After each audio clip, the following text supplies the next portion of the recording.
Okay, we're live. Good evening, everyone.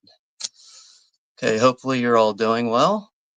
So yeah, we have a subscriber request here tonight for a movie I haven't seen since I was a kid, but I really enjoy going back and watching this again. So yeah, tonight we're going to be watching the 1988 supernatural horror film, Lady in White. So yeah, this was a subscriber request from Stacy over at Acres of Movies. So thank you very much again for requesting this one. And yeah, the Look movie link is pinned at the top. I think this is like a 2-hour movie, just shy of 2 hours. So we will probably be between 2 and 2.5 hours here tonight. But yeah, I really enjoy going back and seeing this again. I remember when I was a kid and I found this on TV. Well, maybe I should probably jump into like what the movie's really about, but yeah, this is basically like, I don't know, just quite a few things going on in this. You really do have like you really do have quite a few surprises throughout this, actually, at least in my opinion. But this is really just like a classic ghost story kind of tale. But yeah, a little boy who is played by Lucas Haas. I think his name's Frankie in the movie. He ends up becoming a victim of a Halloween prank. He gets locked in a cloakroom at school, ends up having to spend the night in there, and he ends up having a ghostly experience that stays with him and ends up affecting him. And yeah, he ends up becoming the one who really ends up finding out what happens to this ghost throughout the movie. So that's just the movie in a nutshell there without trying to spoil too much there. But yeah, I was really surprised by some things in this and even some situations in this movie where can really leave it the question if you can really do something or do some things that happen in this movie. Can you do that today in like today's day and age? But let's get to the chat. We have a few people in here. And yeah, we'll probably get the movie started here in a little bit, probably sooner than usual. But yeah, other than that, yeah, everything's going well. I think we might be, or I might be going live during the day on Halloween. I've never done it before. Halloween's usually a very hectic day for me, but yeah, I'm not gonna have time at night because I'm gonna have to be handing out candy all night. But maybe during the day we might be able to get another stream in. I was talking to Greg Brewer, and we might do the Monster Squad, which kind of makes sense anyway, because that's it's not a very long movie or anything. So it's a possibility that we can do that one. But speaking of the devil, yeah, we have Greg Brewers here. What's up, Greg? Good to see you here.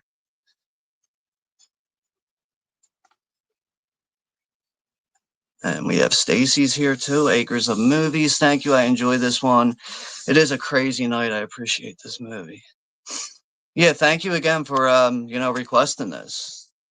And like I was like I picked up the DVD. I think the case is over here right now. I picked up a cheap copy of the DVD. I think it was around like $11 shipped, which is, not a bad price considering that the DVD is just not readily available.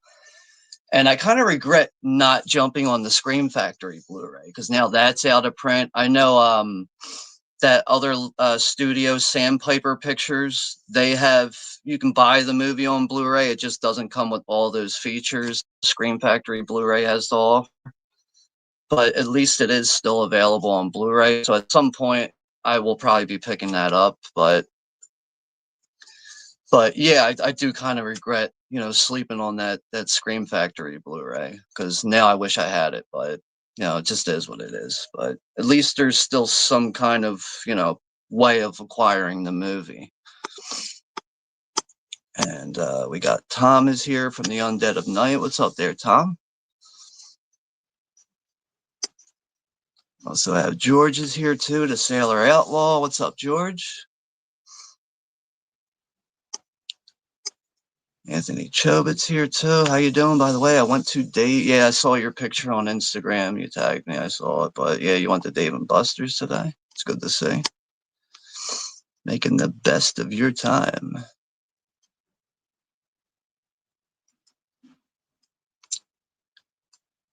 And yeah, Akers is saying that Ben Foster does a great job in a movie called Christie. I think he might be nominated. I'm familiar with the actor. I just I'll have to take a look at that one in a moment from my other device. Doesn't sound familiar. And yeah, Stacy's also saying the actor Len Carew, I think that's the name I'm saying right, does great in this movie, right? That's another thing. When I was watching the MGM DVD I have, there was actually like an intro from Frank LaLaggia, I think that's the director. And it's like a quick, like 1 minute intro or whatever, but I found it pretty interesting. I always like those quick intros that you get with movies like that, especially like on older DVDs. You don't always get that on older DVDs. It seems like you get that stuff a bit more on like the Blu-rays and stuff. Yeah, George is saying this movie serves as a great reminder of how often pranks can go haywire. Right, definitely. Because you know what's funny? It's funny that you mentioned that because the classroom in this movie with the actual cloakroom where the kids hang up their jackets. I actually went to a school that had a very similar kind of setup. Like we actually had a cloakroom like that. And after seeing this movie and finding it on TV, it's stuck with me for days. It really lingered with me. And then going to school and thinking about this movie, I was actually a little terrified of going in the cloakroom and putting my jacket in there. So yeah, this movie definitely, in some ways, it really did have an effect on me at a young age. Yeah, that's about it on the chat right now. I gotta go get this all real quick. Give me just a moment. I'll be right back.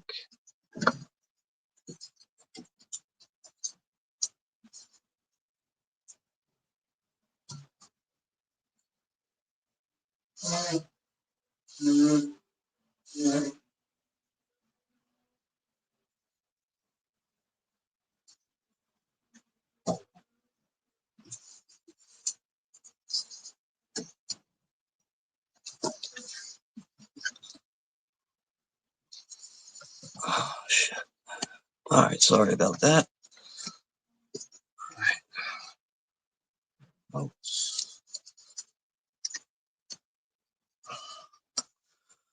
But yeah, other than that, though, it's I'm trying to get back into collecting a bit more. I've been out of the loop on that for a lot of dumb reasons, really. But yeah, trying to get back on track with collecting. I don't know, like probably let's say like well, man, probably about it's been closer, probably longer than a year at this point. Like I used to really, I think I was like overdoing it at one point as far as buying movies. I was buying like 12 to 20 titles a month at one point. Now I'm buying like maybe 2 to 3 titles a month at the most. But yeah, really glad that I finally have a copy of this movie and we get both cuts of it. And from Kino Lorber, it's William Friedkin's Rampage, the 1987 thriller. But yeah, I did watch. What cut did I watch here? I think it was the Miramax longer cut is the one I went with first, and then there's that recut. So it's 96 minutes compared to 91 minutes. So I still have to watch that other recut version, but yeah, really interesting movie overall if you're into like crime thrillers and stuff like that. But yeah, it's just really good to see that we can actually own this movie now, along with a lot of other William Friedkin movies. But yeah, William Friedkin's always been a top tier director for me. So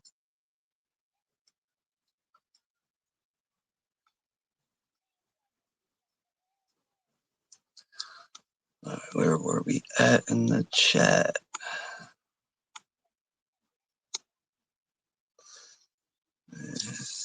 George Sailor Outlaw saying, which is why I'm glad when it comes to April Fool's pranks, I prefer to hang back and watch, right? or like even at the same time, like just don't fuck with people, you know, like my brother was like that all the time. He always liked to fuck with people and pull pranks on people and shit. I don't know. I was always the opposite of that.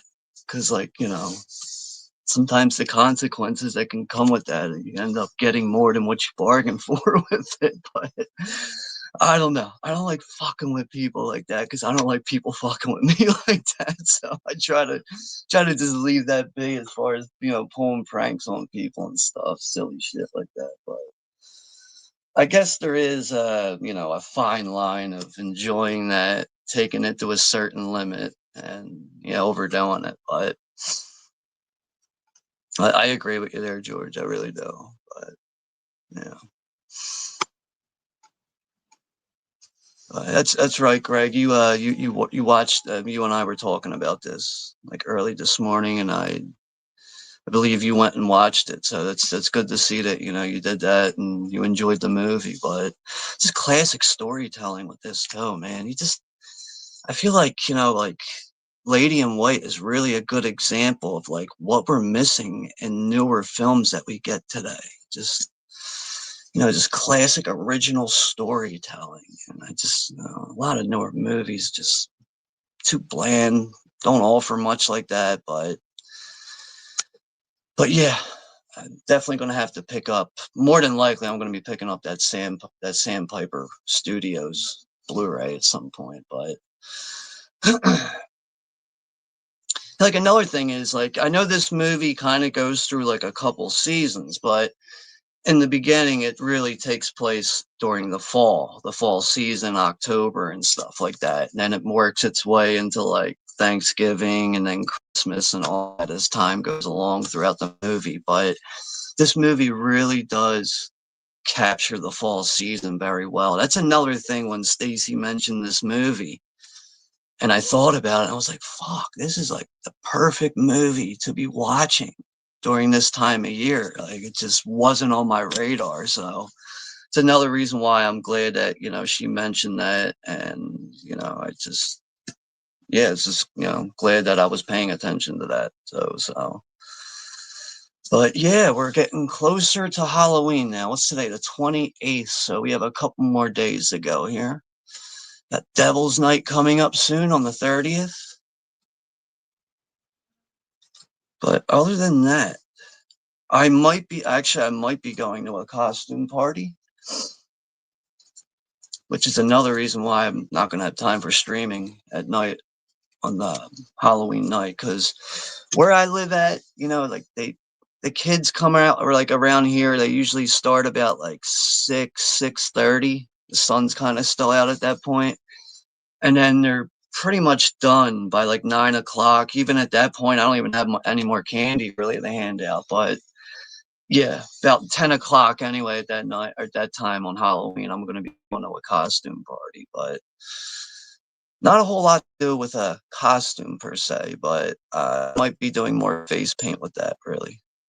Nothing super crazy, but, you know, just enough to blend in at the party, really. So, but, all right, where are we at? We're almost like 15 minutes into the stream.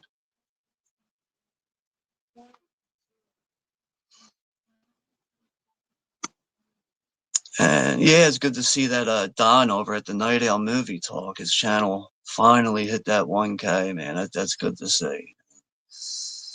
Yeah, we watched Dream Warriors on his channel last night, which was always a good time watching that. Really is like one of the best sequels in that whole franchise with the Elm Street movies.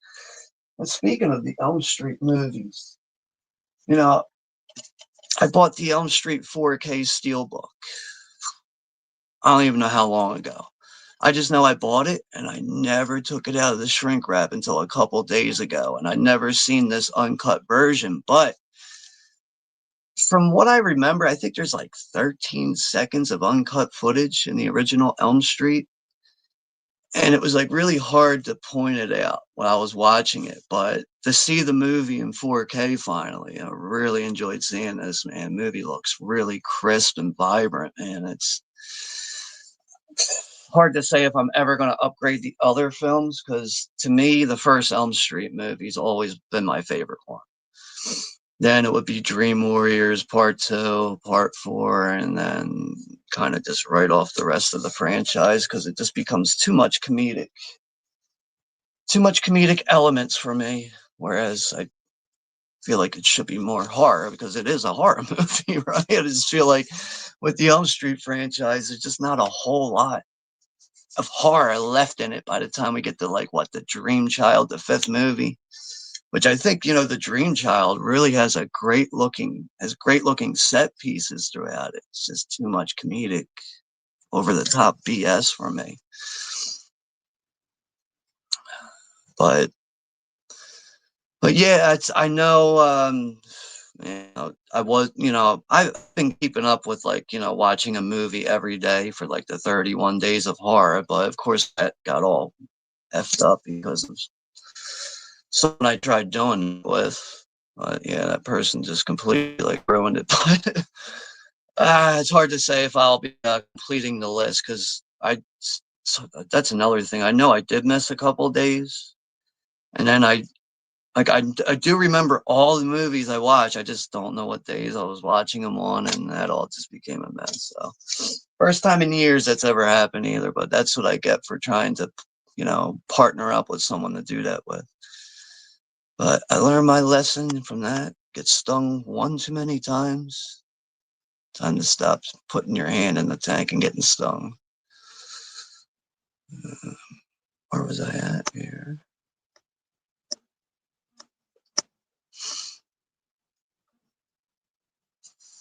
Thanks. Glad you enjoyed that too. Yeah, yeah. Thank you again, Stacy, for the request. I really do appreciate it.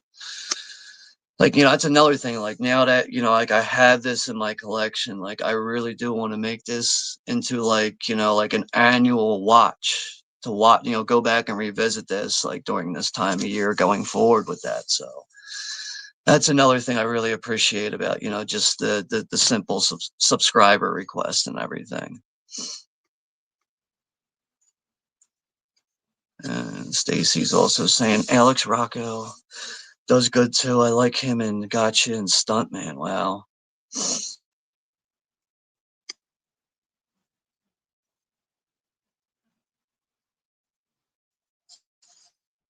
Stacy has a relative that's being a devil. When I was a kid, like I don't know what it was. When I was a kid, I was like really obsessed with skeletons. Just uh, decorations, costumes, anything that just had that skeletal frame and everything. I just always, it just was like eye candy for me. I would just always like obsess over it in a way. And for years, like my mom would be like, "So this year you gonna be something different for Halloween?" Like, no, just the same Halloween, the same skeleton costume that I wore last year. I'm wearing it again this year. My mom told me that like I would even wear the thing and like during the summer sometimes. My mom would be like, I'd have to fight with me to get it off of me to wash it and everything. But I don't know. I was always obsessed with that whole idea of like dressing up as a skeleton and everything. So, but there was like times like, the reason why I mentioned that is because like there was like certain years where like I would see like a devil costume and like the pitchfork and everything and be like, yo, that looks really cool too. Like maybe I should switch it up. And then I'm like, nah, nah, it's gonna be a skeleton every year. Fuck it.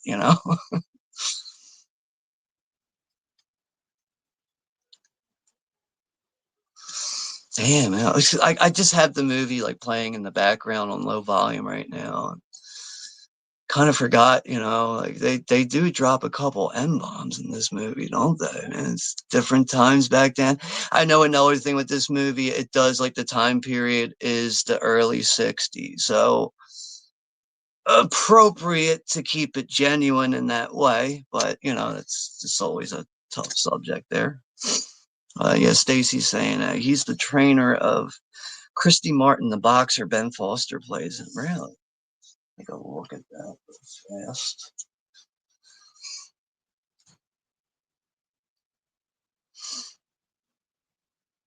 But going back and watching this too, I had no idea who the killer was in this. And I think they do a really good job at concealing that, not giving away too much. It's, you know, leading up to that too. I'm like, man, like who the hell could it really be?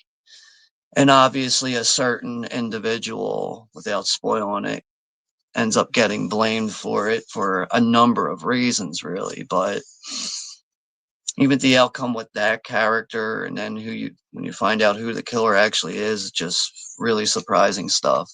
Like even when they go into the haunted house with the lady in white and everything in it too, it's just done very well. Very atmospheric movie for what this is.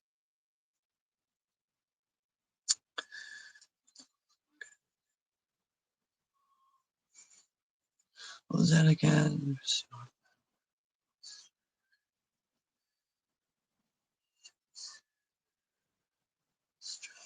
Trying to look up this movie that you're talking about real quick, Stacy, so I can confirm if I know what you're talking about. I don't.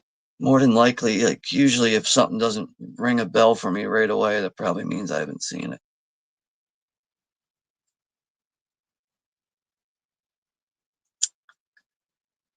Stupid slow device.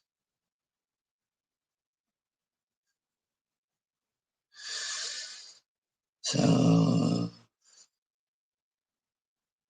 is it the Survivor you're talking about?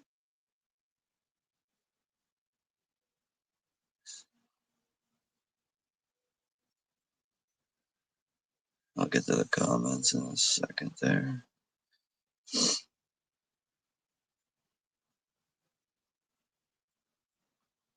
Oh, it's called Christie. Right. I'm sorry. Wasn't paying attention there. Sydney Sweeney.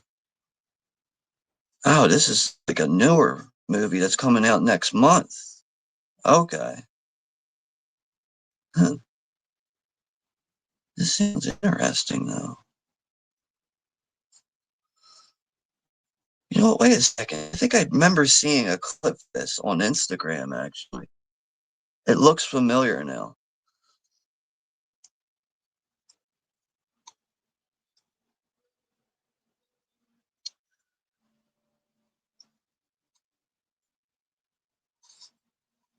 Yeah, Stacy saying, yeah, cloakrooms are scary. Yeah, never go in those, man. I'm telling you, this movie made me a little cautious of going in the one that I had to go in. And at the time, like I was actually going to Catholic school at this point. I think I was in like second grade. And yeah, it was like even the ceiling was like really high. It was old wood floors and everything, just old fashioned school classroom setup, the cloakroom itself. It didn't have that type of window, like that moon window like they have in the movie with the cloakroom, but actually had no window at all like that. But like, like another thing is like I remember like watching the movie and like after the prank is all said and done, like Frankie's like hanging out with these two kids again. Like I'd be like, "Fuck you guys! I'm never hanging out with you fuckers ever again." I was like a little surprised at that. Like, yo, he's hanging out with these kids again. I'm like, holy shit! People would fight in the cloakrooms. Yeah, I remember shit like that because like. I really think a lot of kids relied on that because like the teachers would never be in there, like it would just be the kids and like you're really not supposed to be in there very long. You're supposed to just, put your stuff in there and get out of the cloakroom and go sit down. But like, yeah, kids would, use that as a way to, throw down and knuckle up.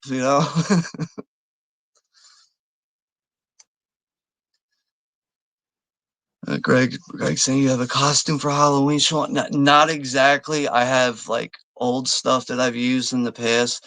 The only thing I bought was new makeup, new black and white makeup. That's the only thing I bought. But no, just gonna be me. No hooded cloak really, and just skull paint. That's about it really.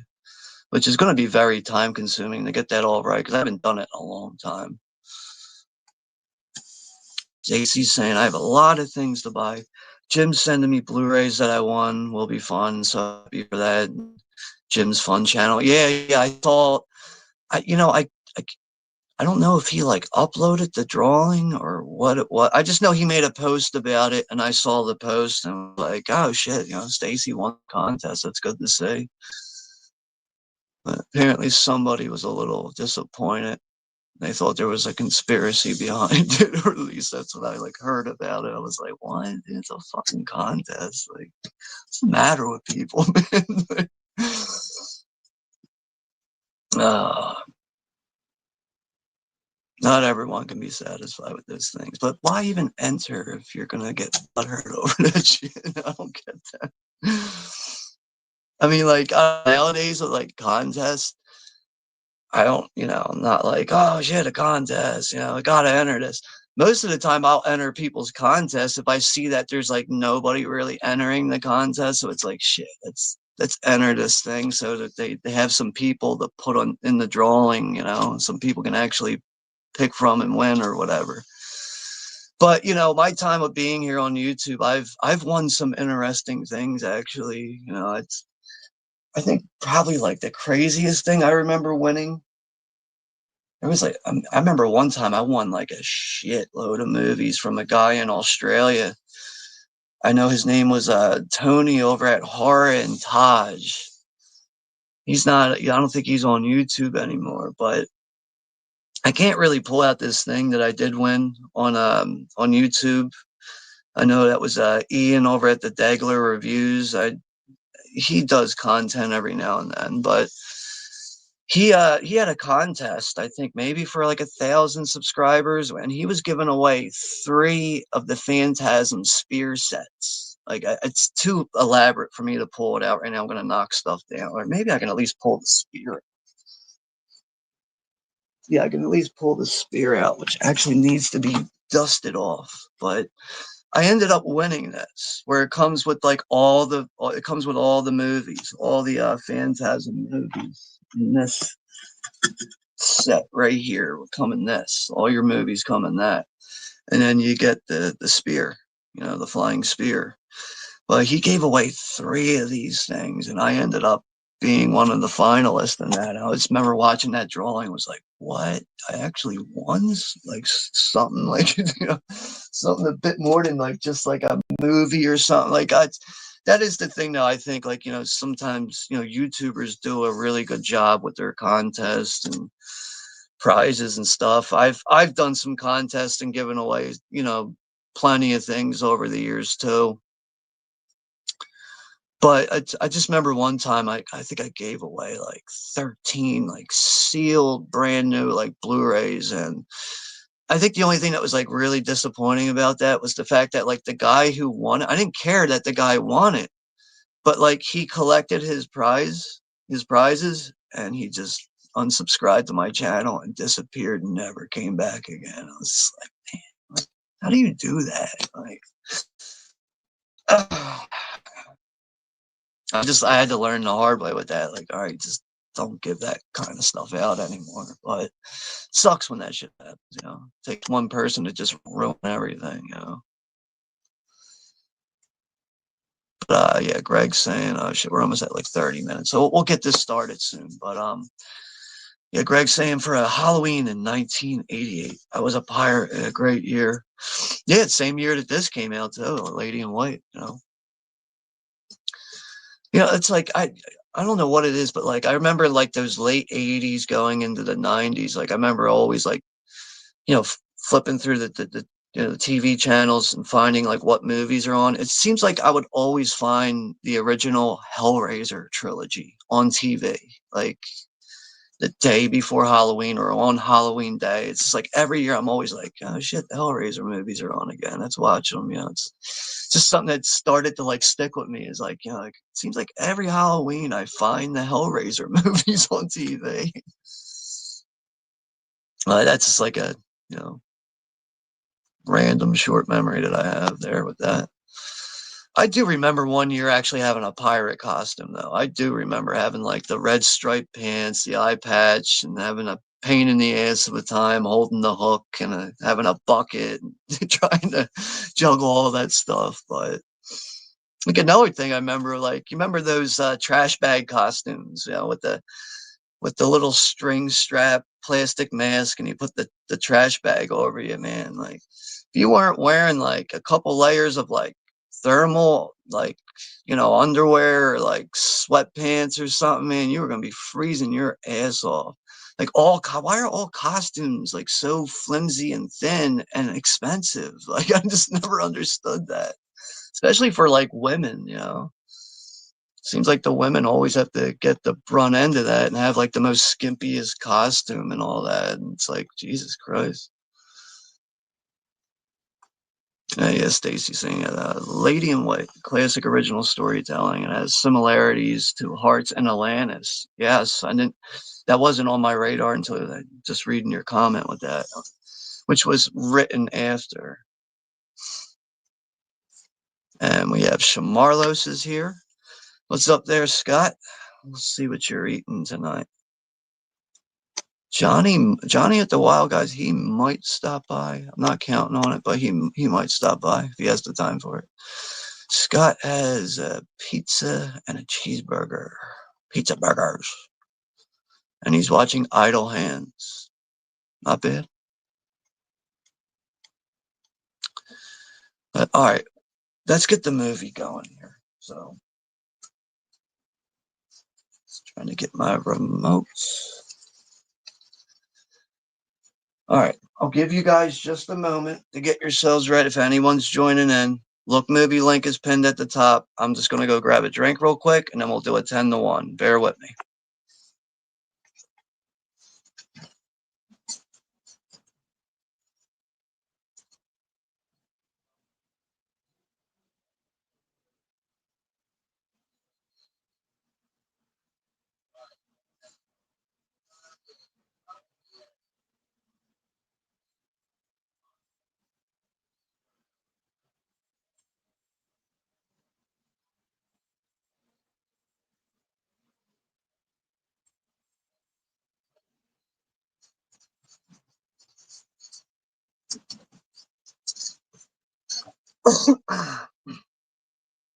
All right, let's get this classic on the road here. Get this to the beginning.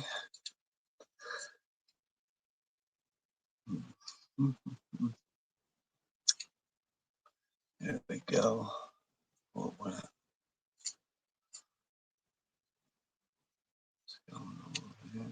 Trying to turn subtitles on real quick so I don't have the volume all the way up.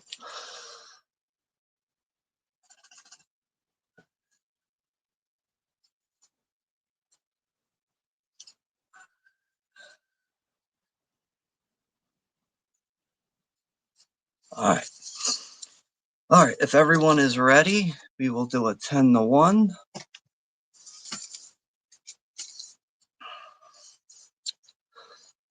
Okay. 10, 9, 8, 7, 6, 5, 4, 3, 2, 1. Press play.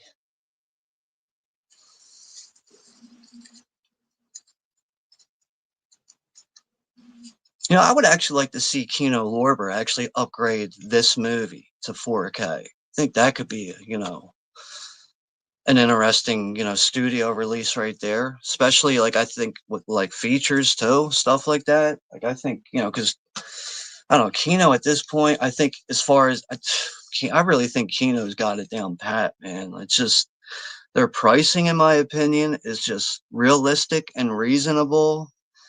They're pumping out classic movies that have just become obscure, stuff like that. It's a shame what's going on with Shout and Scream Factory and everything. That just is what it is. But I think at this point, besides like the obvious labels like Vinegar Syndrome and Arrow Video, I really think Kino Lorber really deserves a hand for like, everything that they've been doing, man. It's just, that's another thing. Like, I think like at the end of the year, I want to do a stream for, like I always do try to do some kind of stream by the end of the year for like either top 5 or top 10 physical media releases that I picked up over the year. And I just have a feeling, like, just going off the top of my head, like, going back and looking at, like, what I bought this past year, I have a feeling there's gonna be, like, a huge stack of Kino titles in there. I mean, even just getting, William Friedkin's Rampage, and then recently, I think the newest one I got was Night of the Juggler from Robert Butler. I think those were, like, the 2 newest Kino titles I picked up.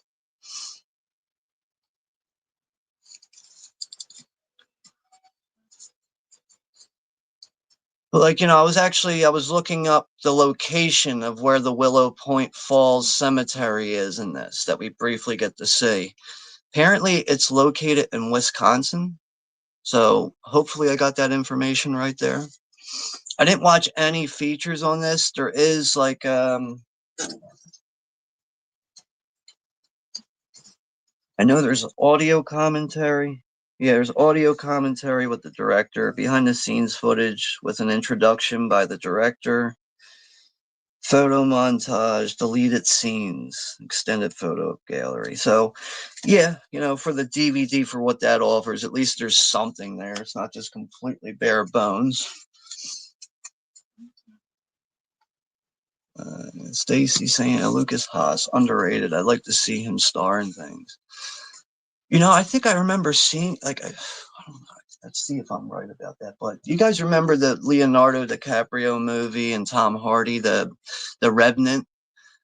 I swear to God, I saw him in that movie. I think he had, like, like, just a random character actor role in it. I got to confirm that, because, like, I remember, like, when that came out, I'm like, yo, is that Lucas Haas? Like, I want to see if I can confirm that. Maybe someone already did in the chat.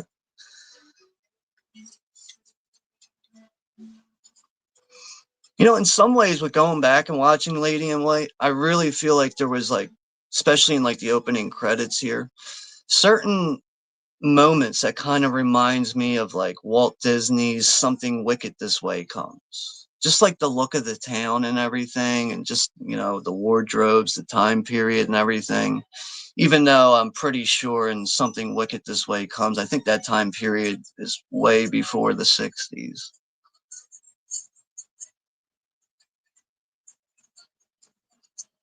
Let's see if I'm right about. Yeah, he is in that. So yeah, I was, even though Lucas Haas looks so different compared to how he looked as a kid, and a lot of people, some people still have their childish features when they grow up, but I think he just looks completely different compared to what he looked like as a kid. And I just remember watching, when I first was watching that movie, I'm like, I think that's him, man, because, like, he had, like, long facial hair and all that, so it was a little hard to pick out at first.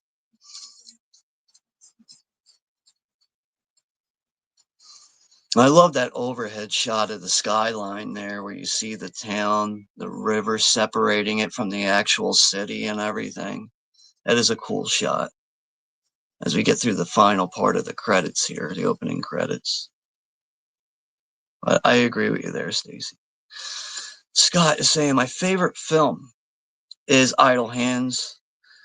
Scene is the beginning when Anton's parents got killed by the possessed hand, right? I haven't seen that one in a little while, man. That one could work pretty good for a watch party. Very appropriate. So I'll have to try and get that one squeezed in somewhere on the channel, obviously, after this month. But there is a possibility that we could be watching the Monster Squad during daytime hours here on the channel on Halloween Day. We'll see.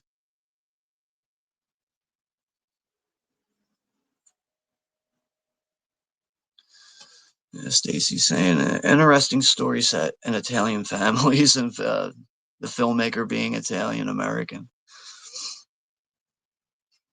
So yeah, Frankie, is played by Lucas Haas. He has the Dracula outfit.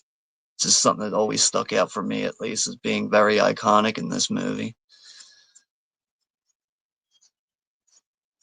But I also find it a little refreshing that the fact that, like, I don't know, I feel like in, like, movies that take place during, like, this time period, you kind of have that over brooding father That's just very strict. So I feel like it was like very refreshing to see that the father is just not like that in this movie. I don't know the actor's name off the top of my head, but I know he was in um, that ghost movie, The Entity from 1982. I know he was in that. He's been in some other things. I just don't know the guy's name off the top of my head like that. And the actor who plays Frankie's brother, I don't know his name. I know I've seen him a million times. I just don't know his name right now. So, yeah. Yeah, the grandfather is hilarious in this movie, though, right? You know, he's always trying to sneak a cigarette. You know, in this scene here, he's been called out by the older brother, like, "See you, grandpa," and he drops the cigarette, gets stuck in the cuff of his pants. His pants get lit on fire.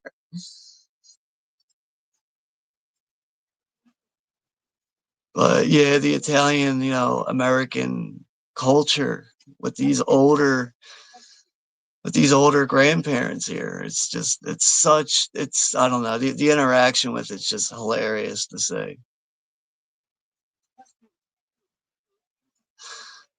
I told them, "Hey, I'm on fire, mamma mia." Is Frankie and his brother are riding their bikes to school now. Fortunately, man, that's another thing. It's like, before the big prank gets played on Frankie, he's gonna go through some shit before that too, man.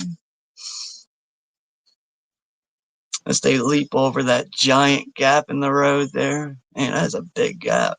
Especially on those old classic bikes like that. Jesus.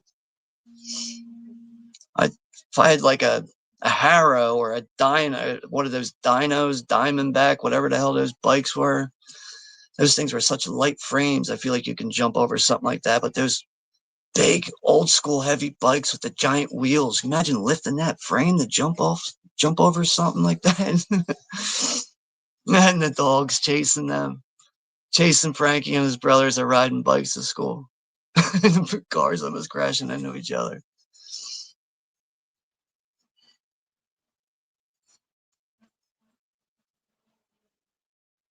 Oh yeah, this is a good scene here, as they ride through the Catholic school kids and the nun, and the nun turns around as the dogs are running up. The dogs are scared of the nun, and they turn around and book it. Like, oh shit, I want nothing to do with her. Take a roller stick to my ass. I remember when I went to Catholic school, like the nuns, they would threaten us with like roller sticks. But like we would put them in our place like right away. It'd be like, "Yo, you hit me with that stick. My dad's gonna be up here so quick to whoop your ass." And they would just shut up and just be like, "Yeah." And give you like the stink eye right away.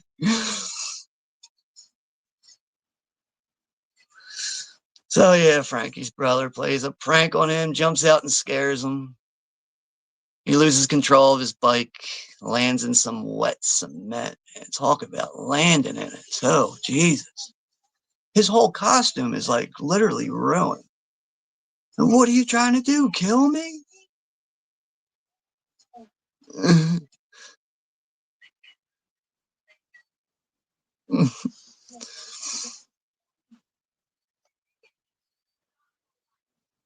Oh, don't tell dad, man, he might kill me. He says, "Good, maybe I'll get to live a normal life." He really did like fuck up his day with that cement. It's like, Halloween is like the unofficial day to play pranks on people, though, right? It's just is. As like, you have April Fool's Day, even though that's not like an official holiday, but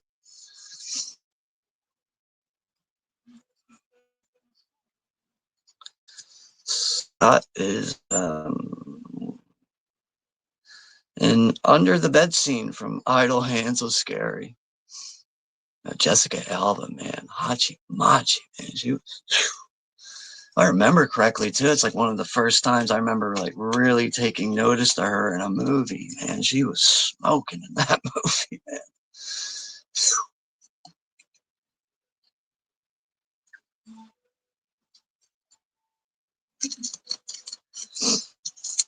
It's a face I don't really see in movies anymore. I guess she might be another one that's probably blacklisted. I have no idea. Maybe you guys can let me know.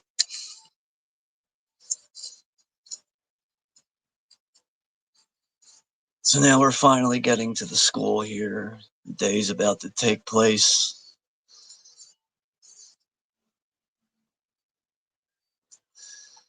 And Stacy saying, taking care of business watch party would be fun. I love comedies and most probably.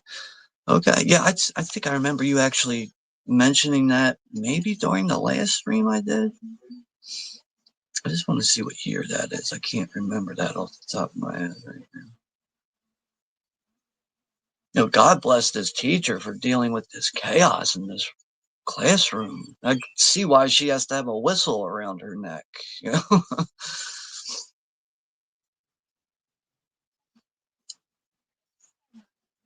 I mean, you know, I love comedies too. It's just not my like number one genre. I'm very open to all genres, really, besides musicals and like romantic type of movies, stuff like that. So it's like really those two things are the genres that you really won't see me talking about, or I mean hear me talking about, or seeing me doing like streams or watch parties for. But comedies I'm very open to, and as much as I love horror movies, it just you can't watch horror movies all the time. I can't do that. I would lose my fucking mind if I watched nothing but horror movies all the time. I know it comes off that way on this channel, but generally that is what I like to watch mostly is horror movies. But once this month is over, that's going to switch up a little bit. So we got some other things coming up, not really comedy wise, but I'll have to just really hear you out there, Stacy, and try to get some more you know straightforward comedy films done on the channel at some point. Yeah, 1990 sports comedy. Shit, man, I haven't seen this in forever. Apparently J.J. Abrams is in this movie. I'll remember that.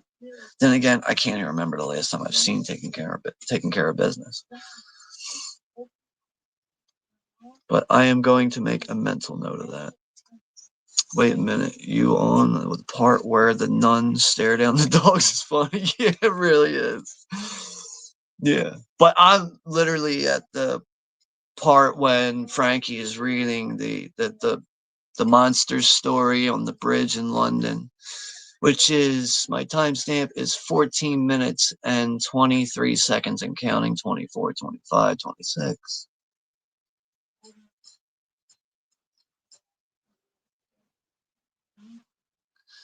But I love how he manages to like scare the shit out of everybody with this story, including the school teacher. And it's the bell that really makes everyone jump once the bell starts ringing. It's the end of the class.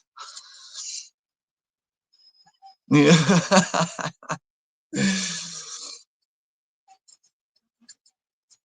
Yeah, that quirky school teacher, and she's really good. That actress, she's good in her role in this. Really adds a certain kind of charm to it.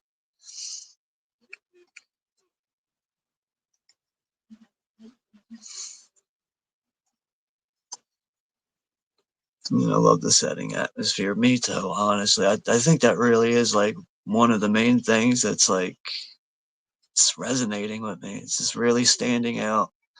Even I forgot that one of the kids who plays the pranks. I always forget his name. He's been in a million movies. The kid from Big with Tom Hanks. He was in like Pet Cemetery too. Tons of other movies. I can't remember his name.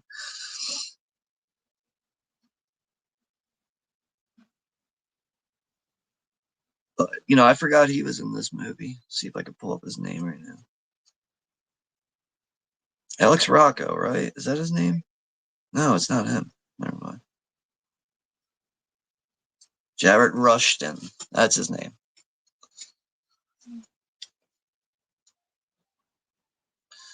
Frankie, you're so weird. Or that's what she said.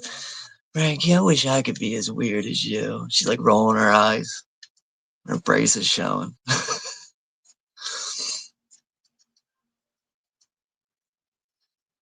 I remember we were allowed to have pumpkins in school, but we were not allowed to have a lit candle inside of them. I know that.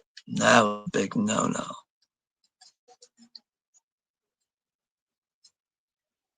So now Frankie is one of the kids to leave last for the day, so he decides to help the teacher carry some books out to her car, which also really plays a part into the timing of how he gets a prank pulled on it.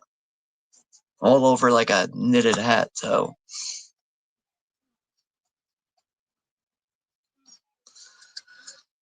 I could not believe it was Ben Foster. Didn't realize it was him to the end. Right? Yeah, that's. As soon as I saw, I pulled that up on my phone here, and as soon as I saw like the photo on like the trailer thing right there, I was like, wait a second. I think I remember seeing this now on Instagram not too long ago. Yeah, I love Ben Foster. That was an actor, man. In my opinion, I think he is like one of those actors that you could like, that's someone that is an option on the casting call. It's like you could really place that guy anywhere and he can just tackle the role. I think he's a very underrated actor.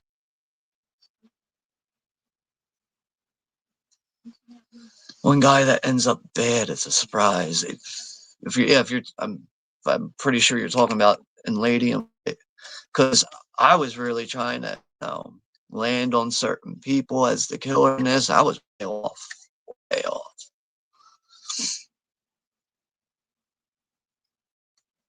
Yeah, now I got the right info for that. But thank you though for the clear reminder on that.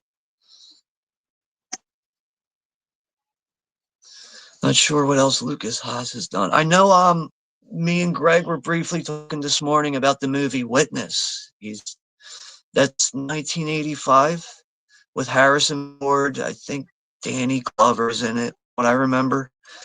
And it was funny that Greg Brewer, he mentioned that because I was like, wow, it's funny he's mentioning that because I did a blind buy on that movie about a year or two ago when Arrow Video released it on 4K and Blu-ray. And like one of the main reasons why, or there's a couple of reasons why I did a blind buy on it, but really it was under $20 and like the slide box set. I was like, shit, man, it's only like $17.99 for that thing. I was like, fuck it, let's get it, man. Because like I could see people like here and there raving about it, and yeah, that ended up being a really good movie,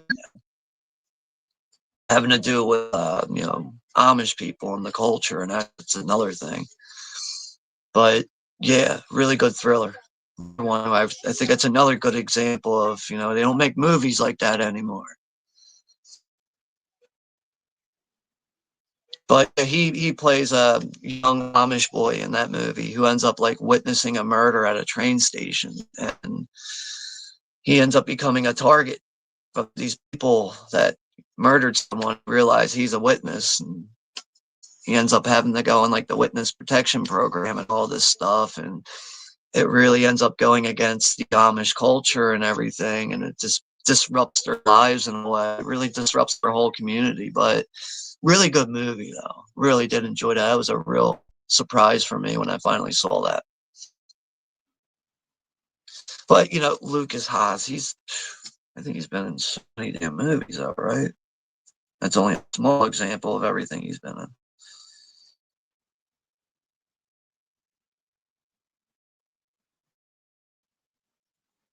Just quickly looking up. I forgot he's in that movie Brick from 2005. Another movie that doesn't get talked about. At least I'd never hear anyone talking about this. Which is a mystery noir. Shit, I'd like to see that again. Rian Johnson directed. That's surprising. I didn't realize that. So now, as the two kids who play the prank on Frankie, they managed to get him to go back into the classroom and talk him into the fact that, school doors still unlocked, Frankie. You can get in there and get your hat. He's in the classroom right now. realizes there's a couple candles still lit and a few jack-o'-lanterns. He's taking his time to get into the cloakroom right now. He's turning on the light right now in the scene that I'm at. I feel like if I was him, just because it's empty and kind of dark, I'd run in there so quick and get that hat and be the fuck out of there right away.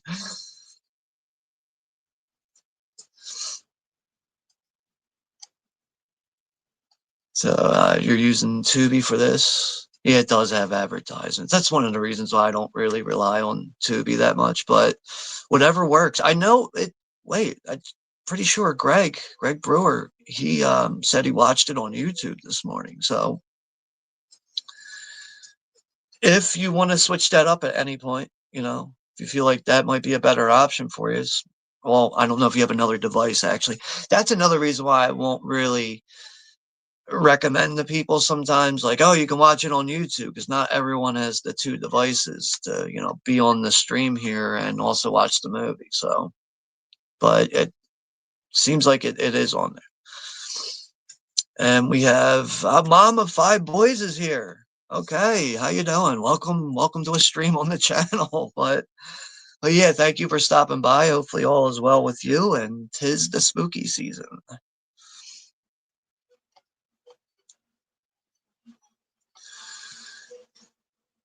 So now, yeah, he's locked in the cloakroom now. Frankie's locked in the cloakroom. He finds his hat that he went in there for, his that red knitted hat. And now he's sitting up on the ledge where like the moon window is now, and that light is just pouring into the room. But he's trying to get his 2 friends that locked him in there. Hey guys, come on, let me out of here. As he watches them running out of the cemetery. I'd be so terrified right now if this happened to me. Like, oh God, I can, nah. And I couldn't do this to someone, man. I mean, unless they did it to me, if they did it to me, then yeah, I'm going to do it to you. But, I think Frankie kind of handles the situation, pretty well. He doesn't like panic right away. And I think his mind kind of wanders here as the day starts to lose daylight and the sun's going down. I think he ends up like passing out here, right? I think he like falls asleep, and some time passes by here. Yeah, now the sun's going down. We're focused on the cemetery right now. There's a lot of dafty people out there, right? Yeah, Stacy, it's true.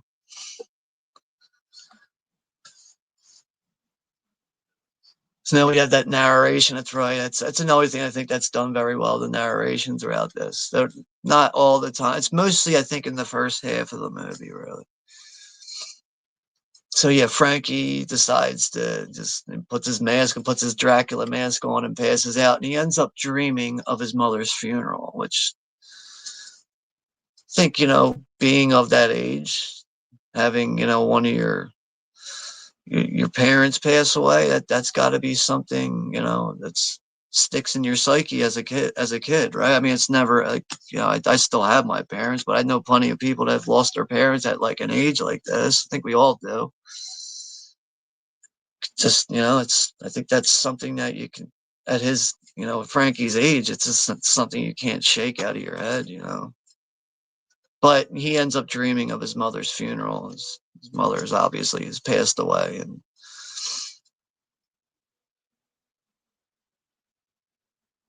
I don't know if they clearly state like how his mother passed away. If it was like from an illness or something, I don't know. We'll see what happens here in the next few moments. Yeah, Greg is saying, I remember Lucas Haas in Witness 85, yeah, before Lady in White.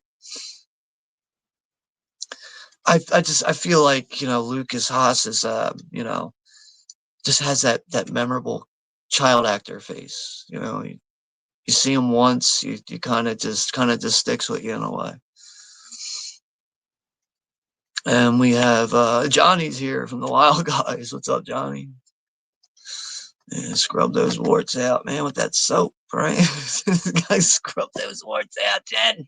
Get it out. Oh, hey, how's it going, bro? Talking to my lady. She just got her hair cut like Feldman at the end of Friday Part 4. Okay. Probably looks appropriate on her though, right? I would probably assume.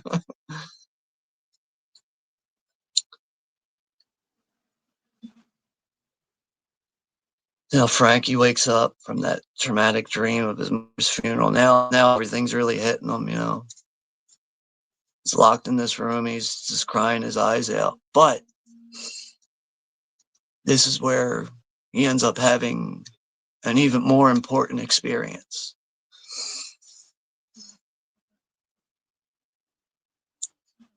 Even as the narration's going here and the words come out slowly, I think that even kind of makes the scene a bit creepy in a way. So this is where he sees this ghostly apparition here that comes through the door. You can see that this little girl is talking to someone, but it's clearly not a real person. It's some kind of, ghostly apparition here. And he can't believe his eyes.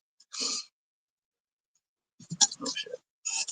That's another thing, man. Like when I was watching this for the first time, that little tune, which is like the song at the end of the credits, got stuck in my head. Like, did you ever have a dream coming before your eyes or whatever? Like, I forget exactly how the words were. I just know that tune got stuck in my head after I was done watching the movie. And I was just like, I can't get that tune out of my head now.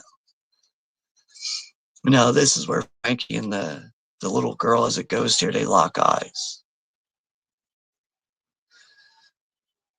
But what has happened to this little girl ends up being replayed here in the cloakroom. And Frankie witnesses all this, and he actually sees something. I think he sees a couple things dropping down into the floor vent. And he sees this little girl as a ghost fighting off someone. See, that's the thing. The killer in this scene, that's obviously not revealed. That'd be a little too early for that, right? That would just ruin everything. But he watches this little girl being killed again, basically, right before his eyes.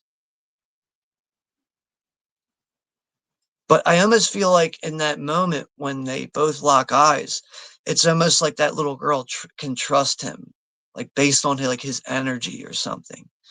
I think she realizes like maybe this little boy is going to be able to help and solve what happened to me.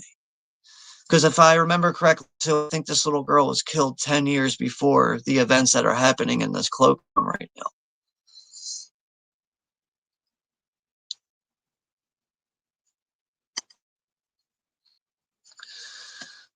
How rude. How rude. But yeah, guys are saying hello to each other. Be sure to subscribe to each other too. Yeah, Stacy saying go to a hotel theme, or wait, sorry, go to a hotel themed for Rosemary's Baby or Pumpkinhead. I love those movies, but I'm gonna lean towards Pumpkinhead just a little bit more there. Just a little bit more. God, love Pumpkinhead, right? We need more Pumpkinhead. Keep away from Pumpkinhead unless you're tired of living. I forget that little tune. I always liked that tune in that movie in Pumpkinhead. There was little backwoods kids that are scaring each other with the Pumpkinhead tune, a little song, that little anthem that they sing throughout it. But yeah, Tom over at the Undead of Night saying, I won your 1,000 subscribers draw. House of 1,000 Corpses. Right. Yeah, shit, I forgot about that. I think that might have been one of the last contests I probably ran on the channel too. Where do I have that at?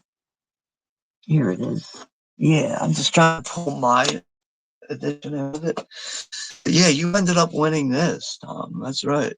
When this went up for pre-order, yeah, I bought myself one, and I was like, this isn't super expensive. This would be a really good prize for a contest.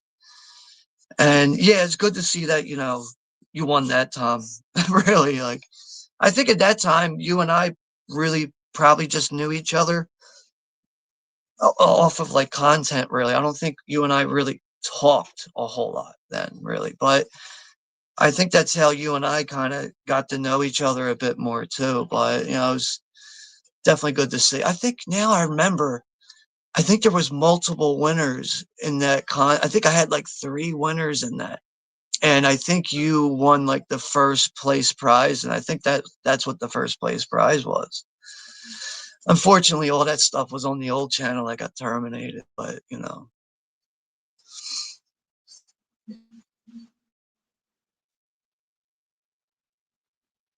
Now this part here I'm a little confused on because is the killer coming back when he's locked in that cloakroom? Is he like physically being hurt by him right now? Or is this all like something he's dreaming up? Because now he's like floating through the sky and everything. I still think those kind of that kind of effects, that outline cutout effects. I'll take that over CGI any day. As he floats through the sky here and gets closer to the sun, the burning sun, it's blinding his eyes out. So he's having all these flashbacks in this moment of his father, worried about where he's at, calling people up.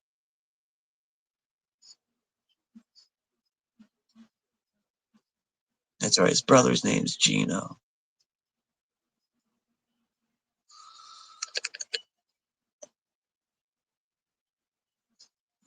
Greg is saying, I miss Monster Vision with Joe Bob Briggs. Now it's called The Last Drive-In on Shudder.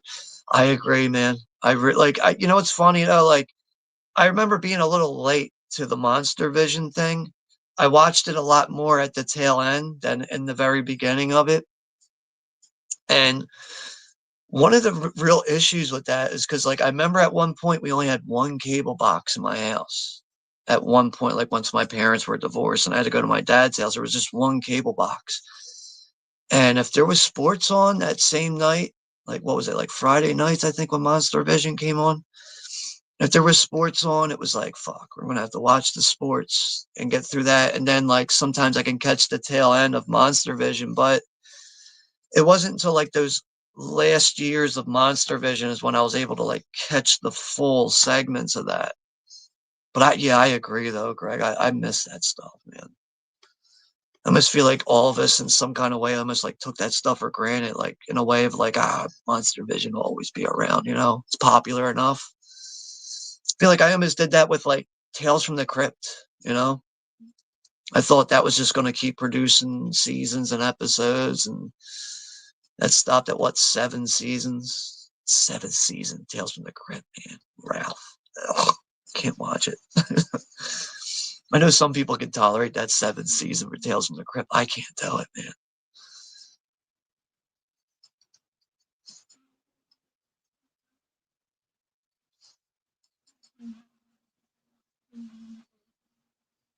So yeah, this is where Frankie and the ghost, the little girl, are at the cemetery. He's at her gravestone right now. And she's kind of helping Frankie out a bit here with relaying some info to him, mainly about her mother, who is supposed to be the lady in white. Akers is saying that being a mermaid was fun. It probably must have been challenging to walk around in that. Like, I remember I would see some girls sometimes at a young age, like wearing like a mermaid costume.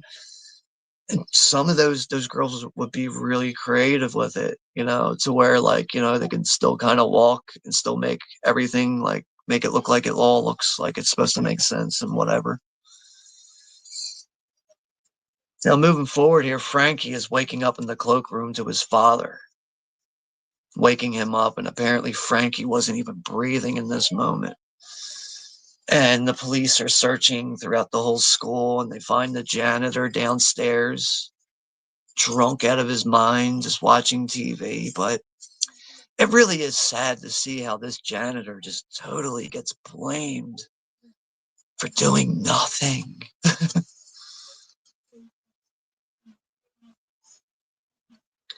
Different times in the 60s, I was not around for.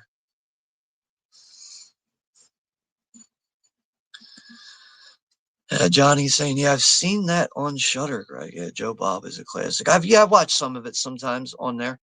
Well, not straight on like Shutter. I don't have any streaming services. I don't pay for any streaming services. Never will. I'm buying movies all day. I'll never pay for streaming services. But it's another thing actually with being on Instagram. There's a lot of clipped footage and stuff from that'll actually like make it a bit more interesting for me to actually jump into some of those episodes.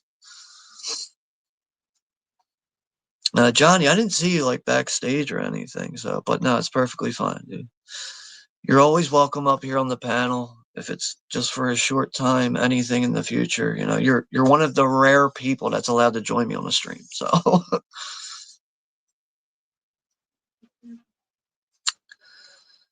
Acres, I gotta get you a wrench. I can't do it from my phone here. Or maybe I can. Because you commented on some. Doing things from a cell phone's a lot different. Oh, I love these bickering, Italian American grandparents. When I die, I know smokes are gonna get in me. I'm bad at doing like an Italian accent, or at least holding an Italian accent. I I can like do brief instances of accents. I can never hold an accent. I think that's the challenging part is holding an accent when you're trying to do an impression and have it all sound fluent and everything.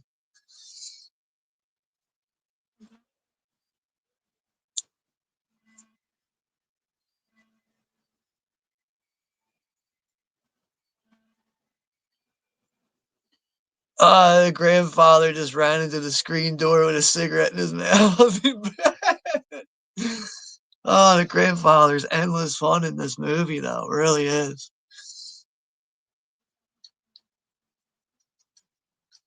Yeah, I just, going like, because whenever I do watch parties here, I always try to make sure I find time to watch the movie on my own, just so I'm caught up on everything. So I'm not like forgetting every detail and aspect of the movie.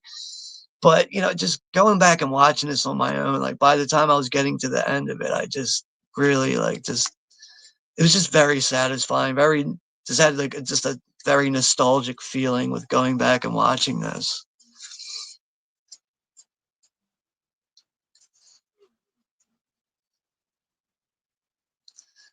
This is where we were at. Stacy saying, I remember the special features on Lady in White. The filmmaker said he made a lot from this and was happy with the deal in the studio. Okay. Yeah, I haven't jumped into any features that was on the MGM DVD here, but I probably am going to do that though. But it's another thing with this because this movie is rated PG-13. Great example of good PG-13 horror. Lady in White, that's for sure. That's we don't get too many PG-13 movies on this channel, really. Usually, if we're doing horror movies, we're just going straight in R-rated horror. I love how his brother Gino, after Frankie's been successfully pulled out of the cloak room, he's at home in bed with a neck brace on. His brother's first thought is to like get him to autograph all the newspaper articles, and he's gonna sell them for like a dime a piece, and he's gonna make all this money off of it.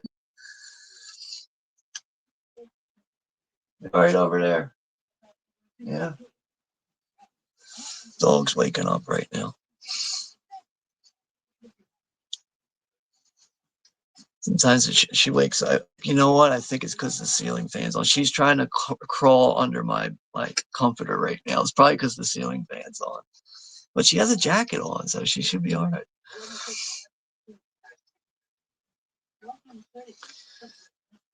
They acquired it after he made it on his own. Okay.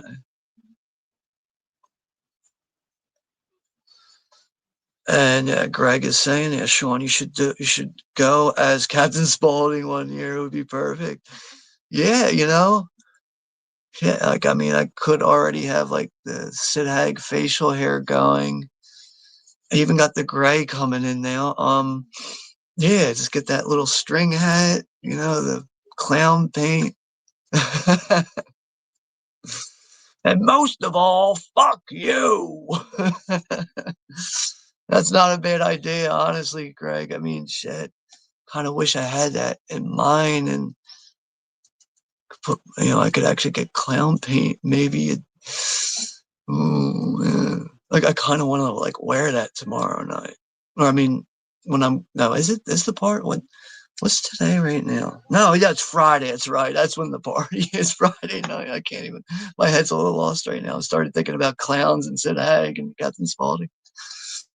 But that's a great idea though, Greg. Honestly, like now you got me thinking about altering my costume on Friday.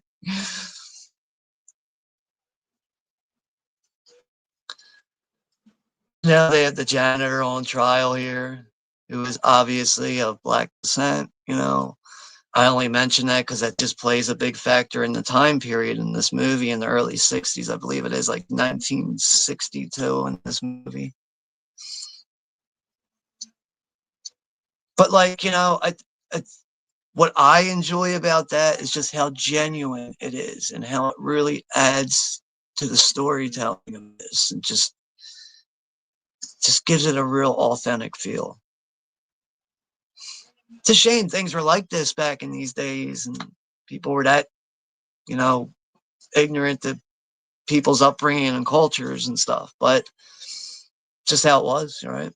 Nothing you can do about it. Just is what it is.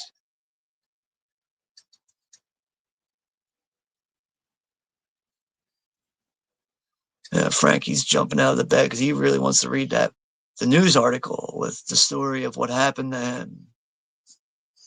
Because it was thrown in the trash, and that's another thing with the janitor. He is being blamed for previous murders of some kids that were killed, including the ghostly apparition that Frankie has experienced. Janitor is accused in child murders. Her body was thrown to the waters from the Widow's Peak Cliff. Popular spot for young people to hang out and do their thing. But it is also the haunting ground of the legendary Lady in White. As Frankie reads the article here in the newspaper. Stacy's saying, I'll go to a Palm Springs Film Festival. We have some of Acid Mountain the show to exhibitors.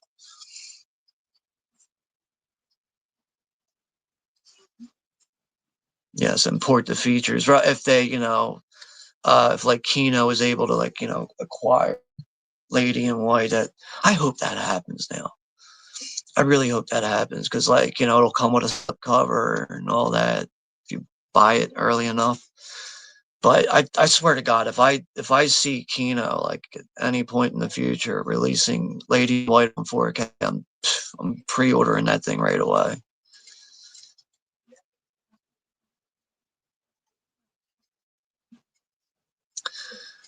So now this is where he's very much into bow shooting. What is that? I don't know what that is called exactly. Archery. Is that what that's called? Archery when you're in the shooting a bow. But apparently he had a very crooked one for a long time. And now, as a get well gift, I guess you could say, he's gotten a proper bow now he can shoot with. Yeah, Frankie autographs these newspapers like at 50 cents a piece.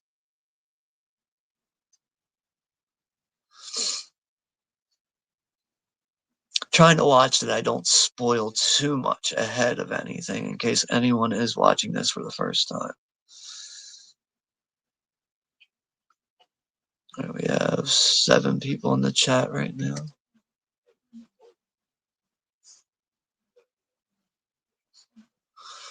So now this is where Frankie's dad, and I believe these are friends of his, right? That he's talking to on the porch. I mean, Frankie's dad is just very realistic about it, finds it hard to believe that the janitor did all this.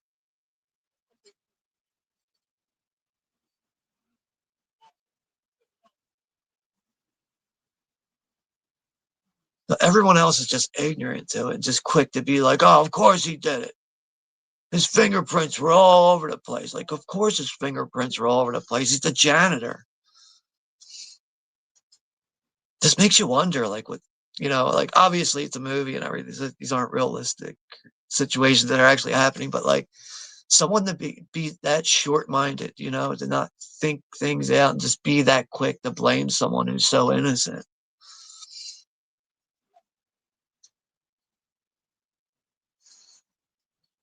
The redhead grandma from Who's the Boss is in this, really. I don't know if I was able to point that out when I first watched this, Stacy. So I'm going to keep an eye out for that now. So thanks for mentioning that.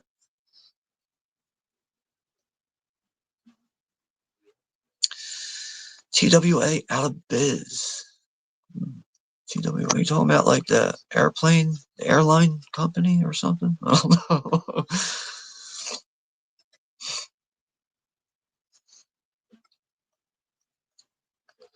So Akers is saying, cool, if you do that, I will send in my top 5 for each label. Okay.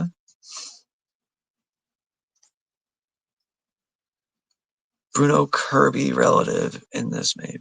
Bruno. Okay. So yeah, Greg Brewer. Yeah, he's saying, I have the Kino Lorber Graveyard Shift 4K. That's the one with that I don't know if it's newly commissioned artwork. I just know it has that rat artwork on there. That's compared to the skull and the construction helmet with the light on it that I'm used to seeing. But it's another one that just rolled over on a significant anniversary a few days ago. It's Graveyard Shift, 35 years old now. I've always appreciated that movie. That's another one I think is just bleeding in atmosphere. And dirtiest basement I think I've ever seen in a horror movie in my life. Every time I watch Graveyard Shift, I'm always like, oh, God, like I almost get that same feeling I watch Texas Chainsaw Massacre. Like I almost want to take a shower after watching it. Feel like I'm filthy after watching.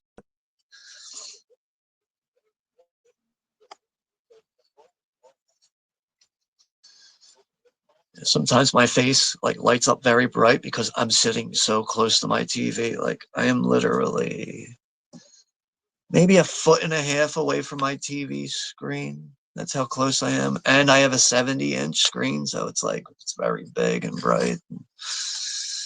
My room's kind of small, honestly. Like it might not appear that way, but really this room, like I don't even have, that's another issue I have as a collector, man. No more shelf space. That's it. Like I've actually had to take clothes out of dresser drawers and start putting movies in there and putting the clothes somewhere else. I think all of us as dedicated collectors at some point, you are going to run out of some serious shelf space and you're going to have to sacrifice some things and figure things out, which is also another reason why I don't have a 4K TV in this room. Where am I putting another TV? That's the question.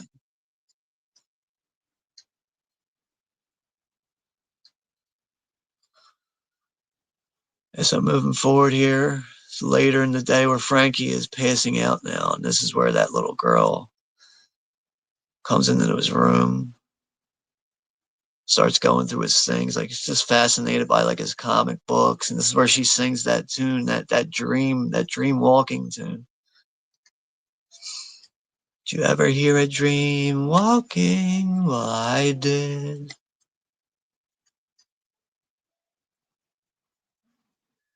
I'm gonna have that tune stuck in my head now.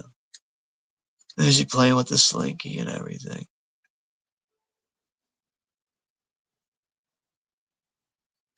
Yeah, it's like I just, going back, watching this and just enjoying it. I think this is really going to become an annual watch for me at this time every year now. Like it's just something I feel like I'm going to have to watch at least once a year, about this time of year, really.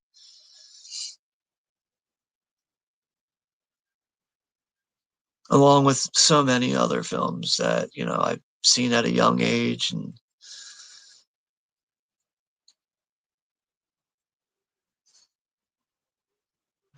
she exhales her breath on the glass there. Draws a little outline of a heart. See, she's kind of guarding Frankie in a way, sitting in that rocking chair next to him as it rocks back and forth. Clearly, no person sitting in it.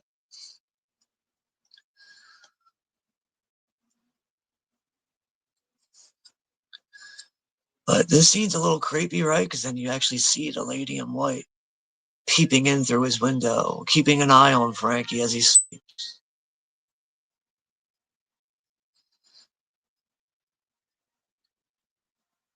Like, I mean, I don't feel like at any moment really I get like a terrifying vibe from the lady in white, but her actual appearance, times when like they zoom in on her face, is kind of creepy a bit.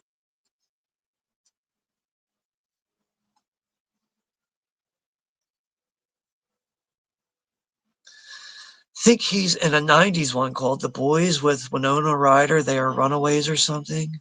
Shit, that sounds familiar. I gotta really start going into these, cult classics that are, not always talked about. That's what I need to start focusing on, really. I usually end up enjoying those ones, like on a rewatch, too. It's making me think of the movie Heathers right now, too, which obviously is a big cult classic from that time era. I haven't seen that in a long time.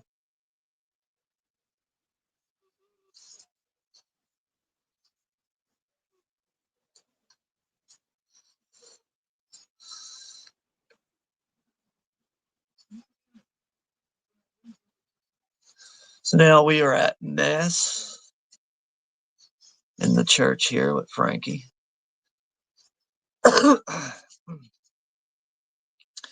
Stacy saying, "I would have been cool to see Frank LaLoggia make more movies, right?"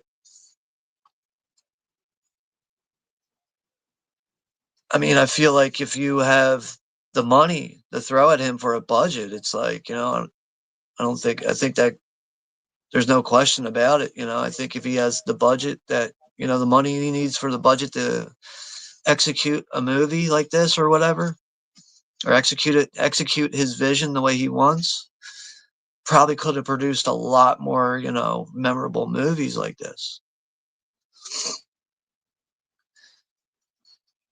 Like sometimes I feel like with like a lesser known director, for me, this is a lesser known director for me personally.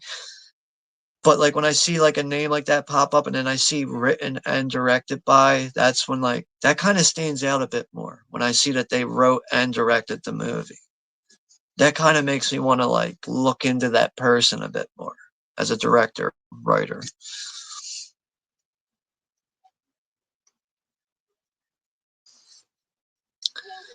This is where that mother,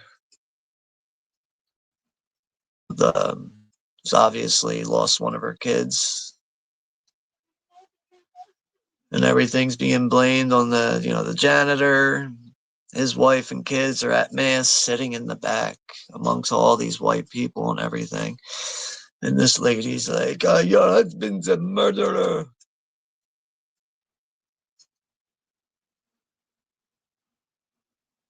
Can only imagine what that's got to be like. To have the whole town eyeing you up as some kind of super shitty person.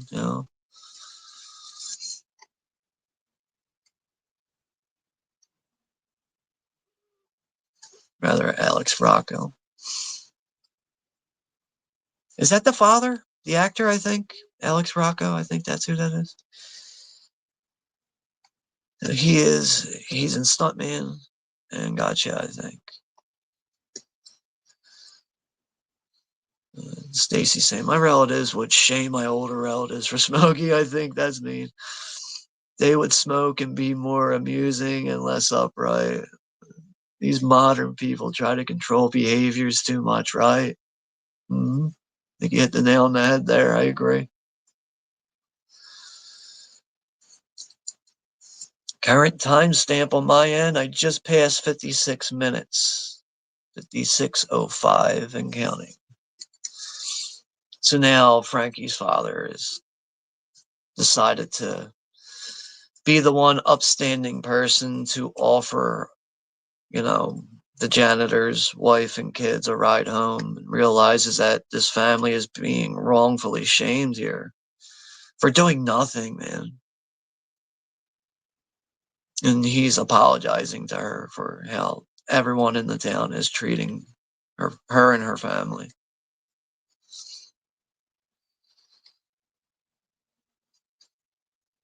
They don't want to crash those cars because that's not in the budget. You know, I will think about that sometimes. Like I know, just from like, you know, watching interviews and like behind the scenes stuff, like with John Carpenter's Christine, apparently they used 28, it was 58 Plymouth Furies to execute that movie. Like, just imagine all the legwork they had to do to acquire all that and then smash things up, especially when the car, you know, when Christine rebuilds herself and everything. But like, yeah, I think about that sometimes. I like imagine like, you know, it's before all the computer graphics and everything, and you gotta get that one shot of a car accident. It doesn't get executed right. And it's like, fuck, well, that can't that's it. The car's smashed up now. The shot is what it is. You know, it's a good example of that actually is Killer Clowns when the Ciotto brothers are were making that movie. I think they did that independently, if I recall correctly. And there's a scene when a car drives off of like an overpass, and they're apparently from like I remember watching the making of with that. They were explaining like, yo, we only had enough money to get this shot done, like right on the first time, and that's it. And apparently the car did not go off the overpass right. Car like implanted like right into the ground, did not crash right at all. And they were just like, fuck, well, it is what it is. We don't have any money to reshoot that. So, but I mean, back in those days, that had to be frustrating. Nowadays, everything's done so differently, and even safety regulations and stuff. Like apparently, like a lot, like nowadays in films, like they don't even use any real fire anymore in real movies. Now this scene I found a little weird here when they're playing limbo in the classroom. And the teacher's the one going under the stick, but like one of the little kids keeps pulling up her dress. And it's like, what the fuck?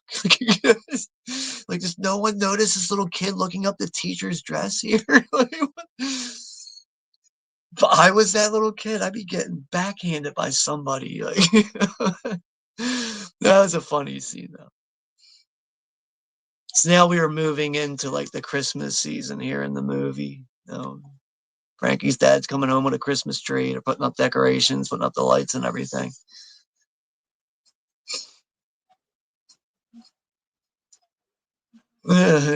Papa's outside hanging out, you know, with baby Jesus smoking a cigarette, hiding from everyone. Oh, the fucking grandparents are a fucking riot in this movie. Maybe not a riot, but they're just like they're a good kick, you know. I really enjoyed that too, and seeing these you know, these quirky grandparents bickering back and forth throughout this.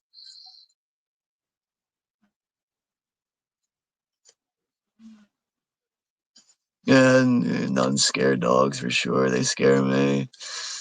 Uh, in some ways, like I mean, like when I was in Catholic school, there was like certain nuns where I was like, I'm staying away from that one. But there was other ones where I would be like, yo, you threaten me with that stick again. Like my dad's going to find out about that. And then whose ass is it going to be after that? Then they would just like shut up and walk away. But oh man, that's like another thing. Like when you would back talk a nun, like you would end up paying for it later. Not physically, but like they would find a way to screw you over. So I'm like, shit, man, I shouldn't have gotten on her bad side.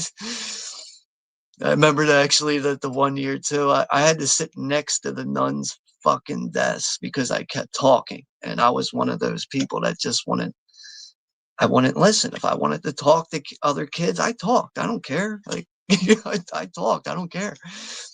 But Yeah, eventually, I remember at one point it was like, "Nope, you're sitting right parked next to me for the rest of the year." I was like, "God damn it!" But that allowed me to catch up more on drawing and stuff. So it's the only way to keep me quiet was to keep me away from the other kids. But I was also a bit shy at that age. But once I got comfortable with certain kids, that's when I wouldn't be so shy anymore. So now that little tune is being played over the classic radio.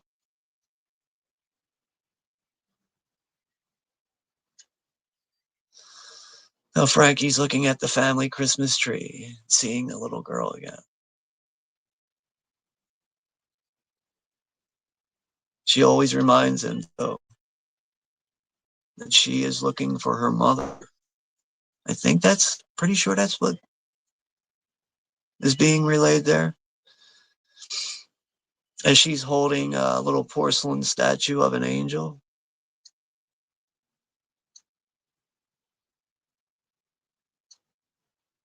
But the fact that this movie does ride through a couple seasons, I think you could really watch this at any time of year, really. On whatever time of year you prefer, but with how the movie starts out, it's the fall, October season and stuff. That just gives me that more of that vibe, really.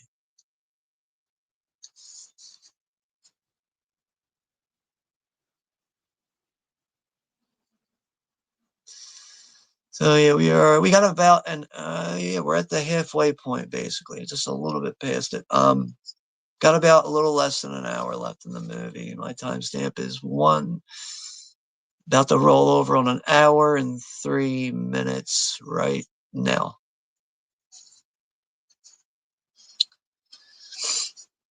I have to step away for a moment here. Give me a moment. I have to attend to the dog. I will be right back. Give me a moment.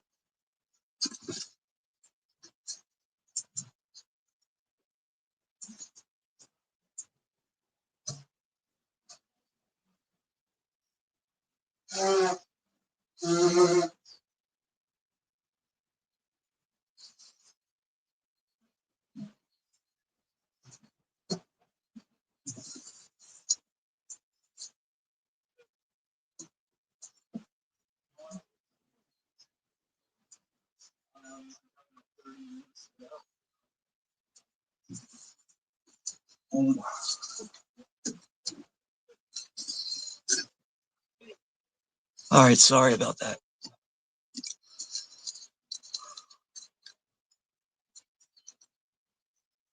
Yeah, every mother was, you walked in the house after being out and exposed to whatever grounds and dirt. Mothers are always, I know my mom was always on my ass. That wipe your feet, take your shoes off. Like, damn, all right. So this is where Frankie is. He's got this package coming in the mail. He's been waiting for a long time, apparently.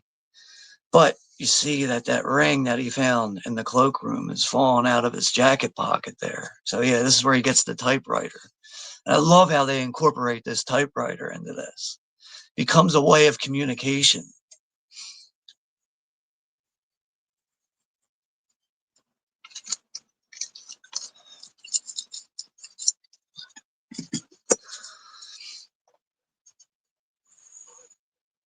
Oh, where did I leave off?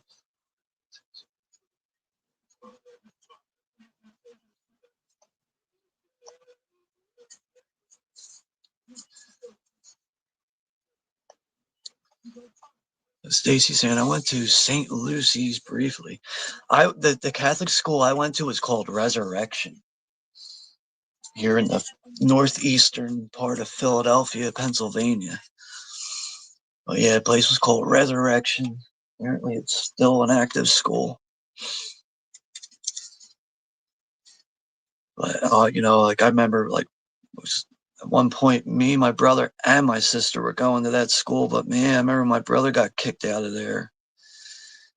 And I remember I was like, yo, mom's going to kick your ass. And I remember my mom being like, you got kicked out of school? She's like, well, That's good because I got tired of paying that tuition anyway. I was like, "What? She's okay with this shit?" Like, I was like, "Wow." I was like, "Oh man, you're cooked, bro. She's gonna hang your heads."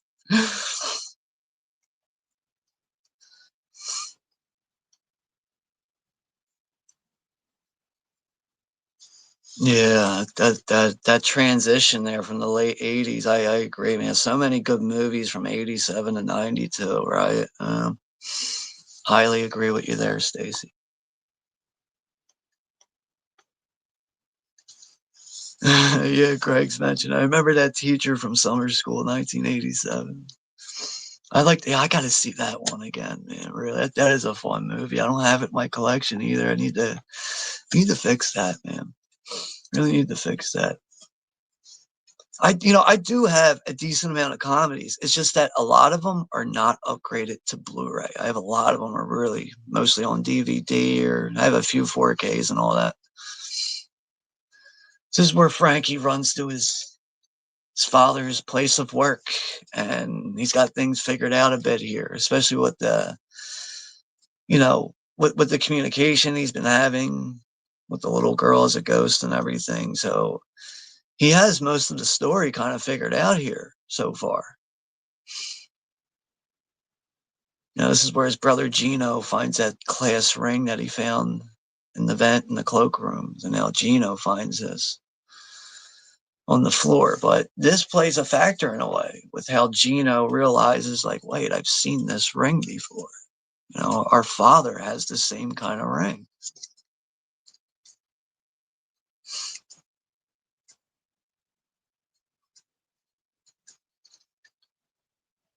Man, that Italian food looks so good on that table. That's probably like baked ziti right there.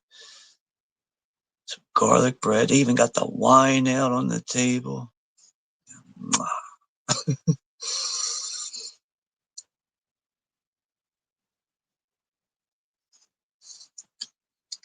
Yeah, I want some pasta now. I want some pasta with the gravy. Give me the gravy. Put that in the remote. Oh, I'm sorry. Give me one more. Left the other remote on the other side of the room. Oh yeah, this is where the grandmother hides, Papa cigarettes in the fucking in the bathtub, and he's like looking in the bathtub as it's like full of water. He ends up the watch gets filled up with water too. The watch stops working. So it's like, grandma like unintentionally is able to like play a prank on on Pop here, and all his Lucky Strike cigarettes are soaking wet, man. Oh man. A lot of good rewatchable value to this movie. At least, that's how I feel about it. I'm sure, everybody in the chat here appreciates this movie, feels the same way. Yeah, Stacy saying Jim Belushi doing good acting lately, also in Hugh Jackman, Kate Hudson, about Neil Diamond impersonators. Really, I know my parents were always big Neil Diamond fans, but it's still interesting though. Stacy saying looks great. Yes, J.J. Abrams wrote Taking Care of Business and is an extra in that. Shit, okay. Just learn something new every day. He wrote it, and Paul Mazursky's daughter. Okay, I think I'm saying that right.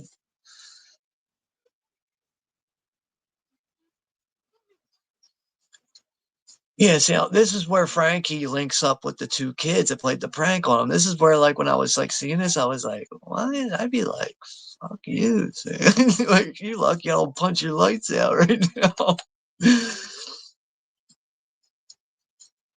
But I think it makes sense though because little kids are forgiving in certain ways, and all that. It makes sense, but I still feel like I'd be one angry little kid if that prank got pulled on me. But, like, it's good that Frankie survived the situation. He got a new bow out of it. He got a new bow that you could take to the archery or whatever. He got some good attention out of it and all that. But now they're at the spook house, the haunted house of the lady in white, right? I love the look of all this scene here. This atmosphere in this moment, even just the fog rolling in and everything, it's fucking perfect, man. It really is. Even though, the kids' reactions of going into the house too, they genuinely, like, they really look scared out of their minds.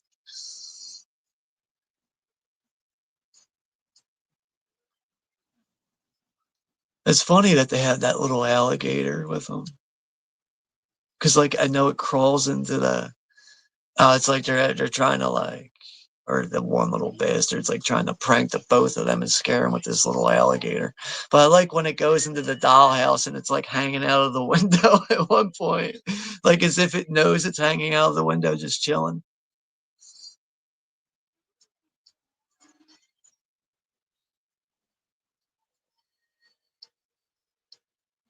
Oh man. I guess the gator's name is Sam. Sam, come back here. Yeah, the gator's getting away. This all becomes a distraction for what's to really be paying attention to in this house. Now they're in the little girl's bedroom. So this is apparently where this little girl has lived with her mother. You get a gator hanging out of that little house window. So funny. No, it just looks so fucking goofy to me. It's the gator just hanging out, his mouth open and everything.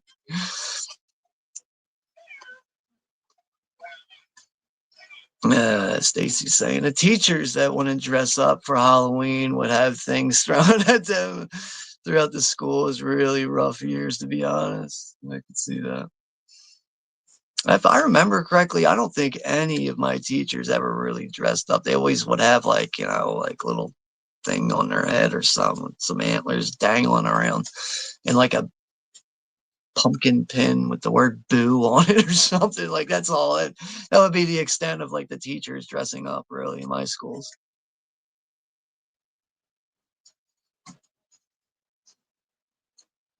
So now Frankie's, like, paying attention to all, like, the artifacts and pictures and stuff in the house, and starting to get a good idea of, like, where this little girl came from and how she grew up and everything, just her lifestyle, and how much this mother and daughter relationship really meant in some ways, and how the both of them were just cut down at such a young age, really. Like, I think you can even say that about the mother. I don't think the mother and the daughter in this did not have enough time with each other. As Frankie looks at himself in the mirror here, I think this is where, yeah, it's where the little girl shows up again, because she constantly is saying, can you please help me find her? But she's not very specific about who. And I think that's where Frankie's a bit confused. And now this is where the lady in white comes out at the top of the staircase as these kids are focused on getting Sam the gator. And the little redheaded kid turns around, looks up, and he's like, "Bah." He's scared. And they go booking out of the house here. Oh, Jesus, Mary, and Joseph.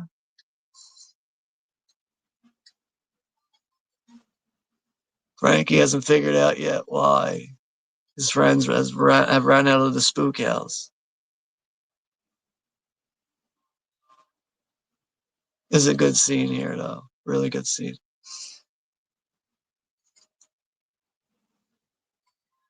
Overboard, 1987. Yeah, it's another good one, Greg.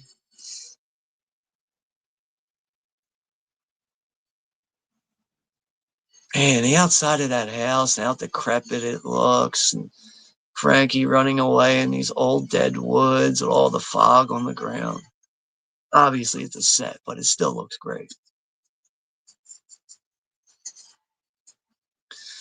Or Gino wants to keep taking it to the limit with fucking with his little brother. No. Serves him right, though. He got kicked in the balls for it. I love Overboard. They were great in that. I was in that town last year, too. It was strange being there, as Stacy's saying.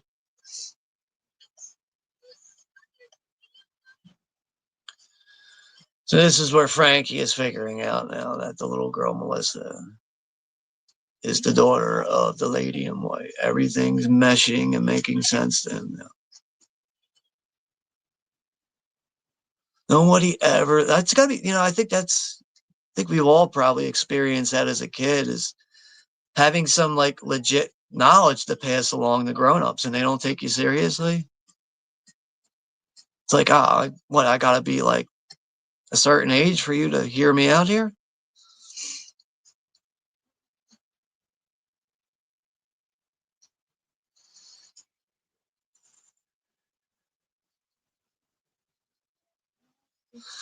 Yeah, Frankie realizes he's lost the ring. I don't know why Gino doesn't like say like, yo, I found a ring in the room. Oh, okay, what? I don't know why he's withholding that though.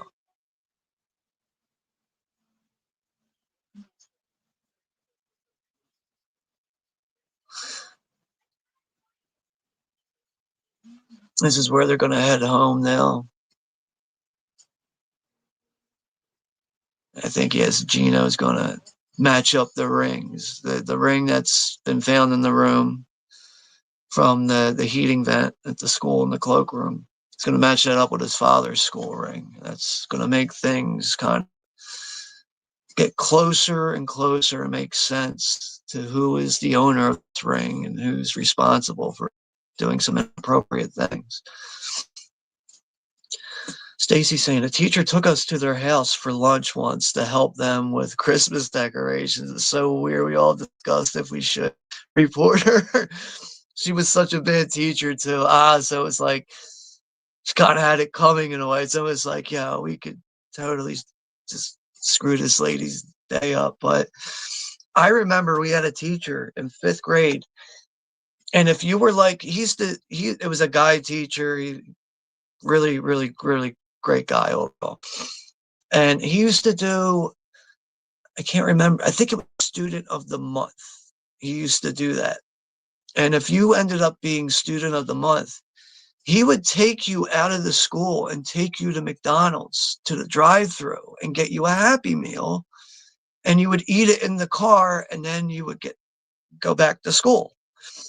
And I remember thinking, like, I'm never going to get, student of the month. I'm never going to get this. And then I finally got it. And I was like, fuck, like, yo, I'm actually being taken out of the school right now to go get a Happy Meal and all this shit.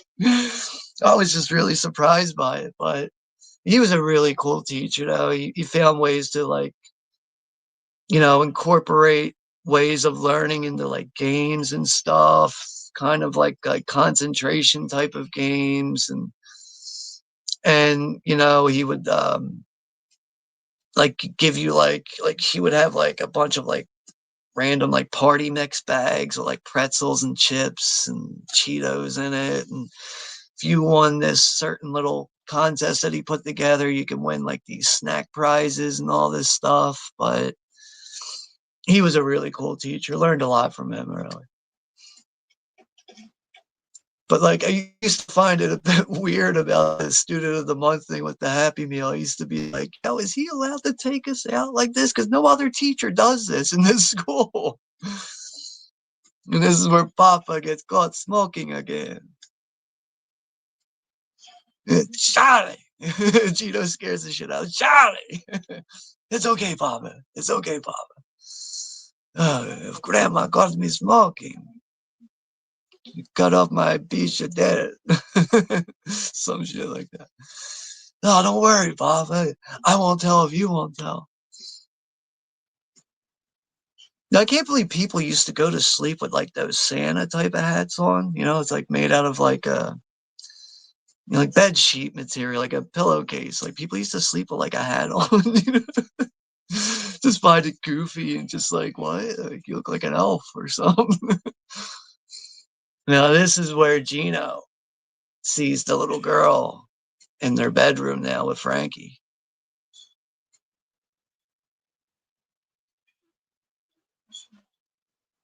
And Frankie's got to explain things here to Gino so he can understand. It's not that simple, though, is it, Gino? He's like, no, she's looking for her mother. He's like, well, you got her number or what?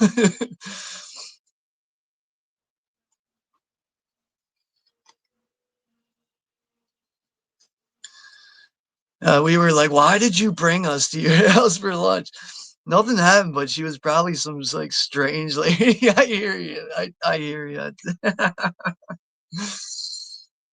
Especially like already not being like on your someone that you like, a teacher that you like or whatever. I think we all had teachers we liked and other teachers and classes that were like, ah, shit, this person, I deal with this dreadful teacher. Like especially a teacher that just never was like in a good mood, never would smile, just always like, ah, you're just always miserable, aren't you? Even if I am like not, even if I am obeying everything and, following the rules, you're still pissed off, aren't you? Why is that not disappearing? Okay.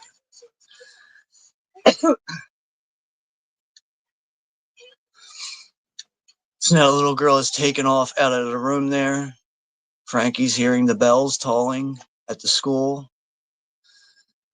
And Frankie's smart enough to really start to understand things a bit more, especially at, a young kid's age. Like, what's he, probably 12 years old, something like that in this movie, his character.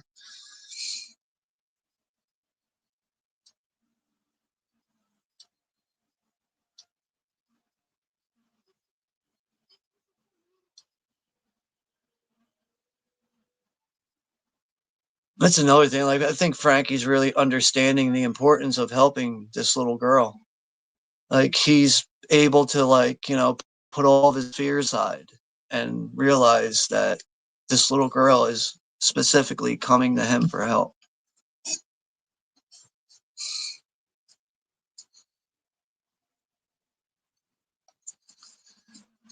And that always reminded me of how the person in this was a neighbor or a friend, and to be suspicious of those close in our authority. Lots of odd things in plain sight. Yeah, probably that like an average kid would overlook or not see as a problem. Wonder how many times I did that as a kid. Like,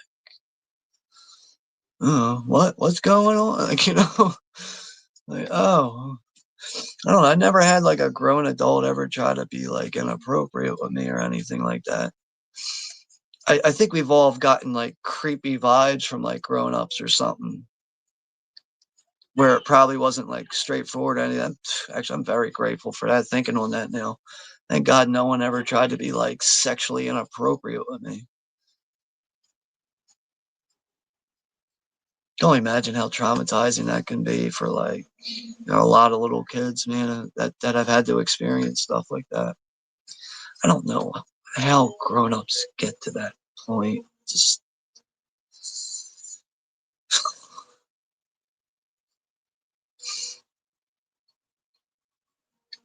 Frank, he's back out in the woods again. It's a very atmospheric setting here out in the woods as he's following the little girl as she's pretty much dead right now, like hunched over as a ghost. It's her killer that is dragging her back out into the woods. Frankie's just trying to keep up.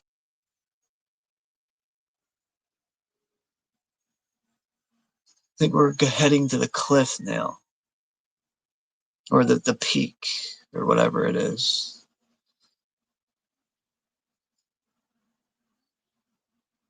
The little girl's waking up from being knocked out. It's really all this has taken place already. It's, when she was alive. All this is being replayed for Frankie, really.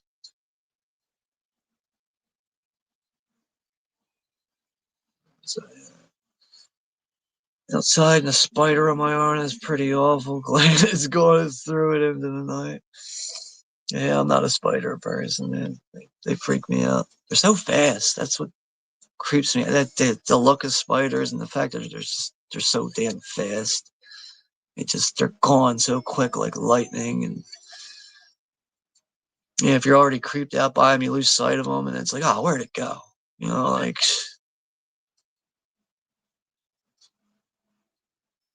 I hope I never have that experience though, where like, you know, like people are like, oh, I was driving and a spider came out of my sun visor, you know, like, oh man, I hope that never happens to me. So now we are seeing the little girl's mother as she witnesses everything happening to her daughter, right? And I think she ends up leaping to death off the edge of this peak.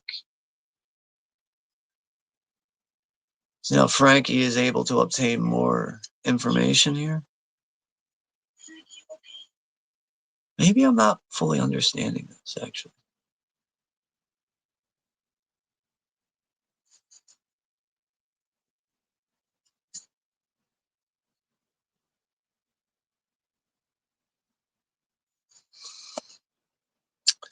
Oh yeah, he's the main teen in Mars Attacks for Lucas Haas. I forgot that was a good one for him. I love Mars Attacks.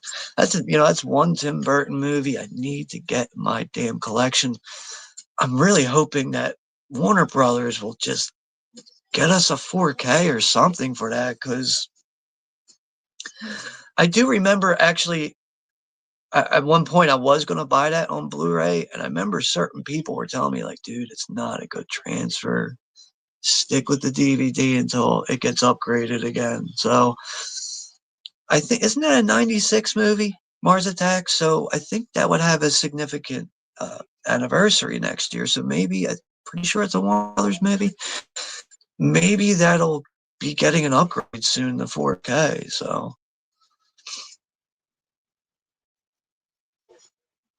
Oh, another one. That's you know what's funny? I'm glad to see you mention that one there, Greg. The Client, 1994, is another good film about witnessing a murder. I remember my mom rented that the day it was available on VHS as a new release. And I remember her being all like, you can't watch this. You're only like 11 years old. And then like I talked her into let me watch it. It wasn't as bad as, I'm like, oh, come on, mom. Like, I can't watch this murder mystery. Like, what is the matter with you? But yeah, I remember my mom let me sit down and watch that with her when that was like a new release on VHS. But that's another one I would like to get for the collection at some point. Yeah, definitely a good 90s film right there. Now, Greg, you definitely know all the hits, all the bangers, all the classics.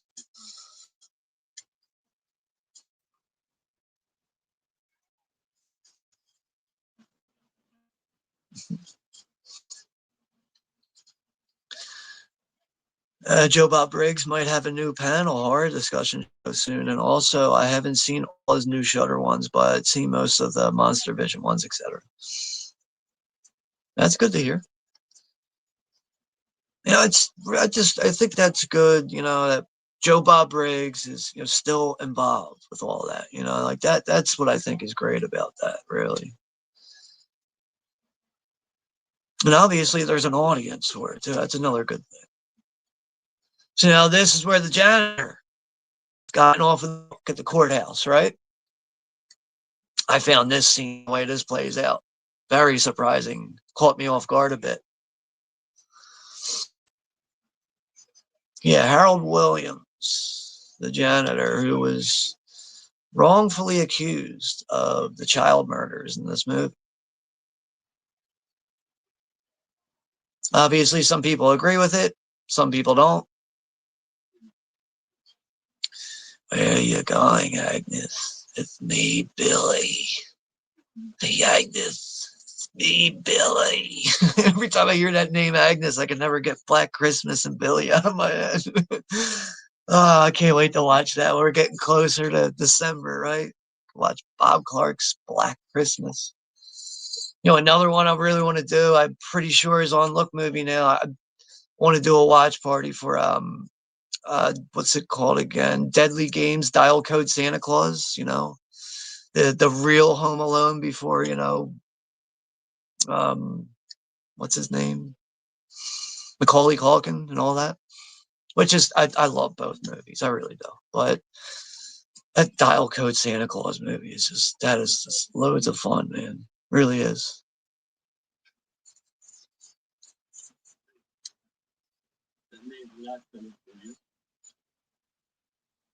Oh, this is such a fucked up scene here. How this lady Agnes is like being all nice to the janitor, and then she sneaks up on him with a gun and shoots him in the head with the snub nose fucking 38 there. She's still blaming the guy for killing her son Richie. And, oh my god. But also how the bullet has traveled through his head and managed to hit his wife like right in the shoulder. Like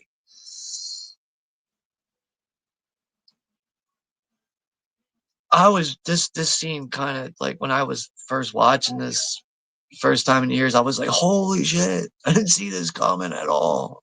This was a real eye opener surprise for me, this scene.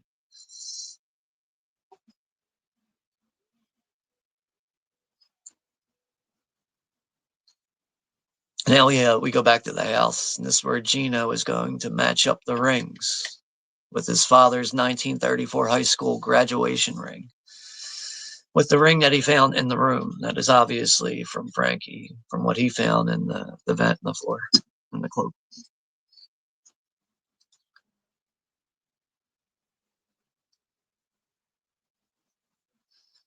And we got D is here. What's up, Derek? Got D over at Woo Riders. Hey, Sean, what's good, brother? Hey, what's up there, Derek? Hopefully all is all. Sorry, hopefully all is well with you. Why can't I say that right? But yeah, it's good to see you here, and hopefully everything's good with you there, Derek. Yes, that song is creepy, creepy happy. The joint, but now scared and remember the songs that I can't get it out of my head. Right, if you're talking about like that little like theme song in this, that's mainly sang by the little girl, and then you hear it in the credits, you hear it on the radio, the classic tune of it. I just think you all you have to do is hear like three lines out of that song, and you play it in your head a couple times, and it just kind of gets stuck in your head. It almost like I feel like it's almost like a song that you would hear at like the Overlook Hotel in The Shining or something, like that style of music, like something from like the 20s or something.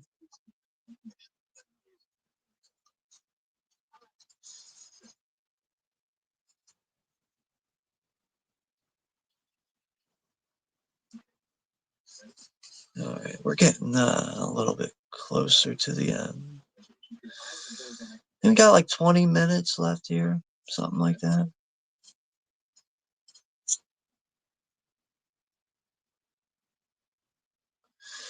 Even in this moment, like where we're at in the movie, I still could not figure out who is responsible for this, that, and the other thing. So even still at this point, like it was until it was revealed on the screen, like I was literally like, wow, I'm far off on what's going on here. It's scary to see the body carried off like that. Yes, I like the climb.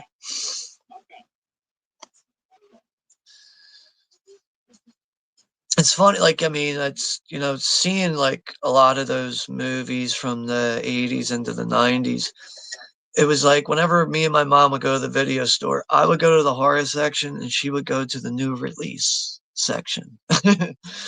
And my mom would more than likely end up renting something that just came out, and I would probably watch it with her, and I would have to like, find a way to get her to let me rent a horror movie. But thank God I had a sister that was 10 years older than me, because she was really the one that would be like, if you and your brother behave, I'll rent whatever you want. Like, oh, wow. That's not hard to do. Oh, no. Now someone is singing the tune.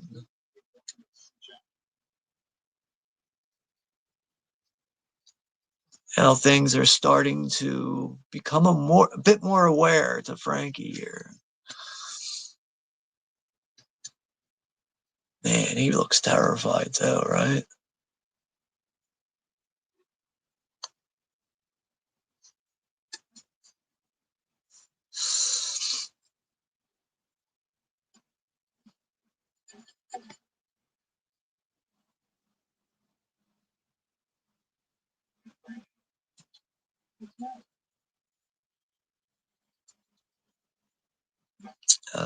Stacy saying relatable horror and crimes. In my neighborhood, a person killed someone in a incinerator.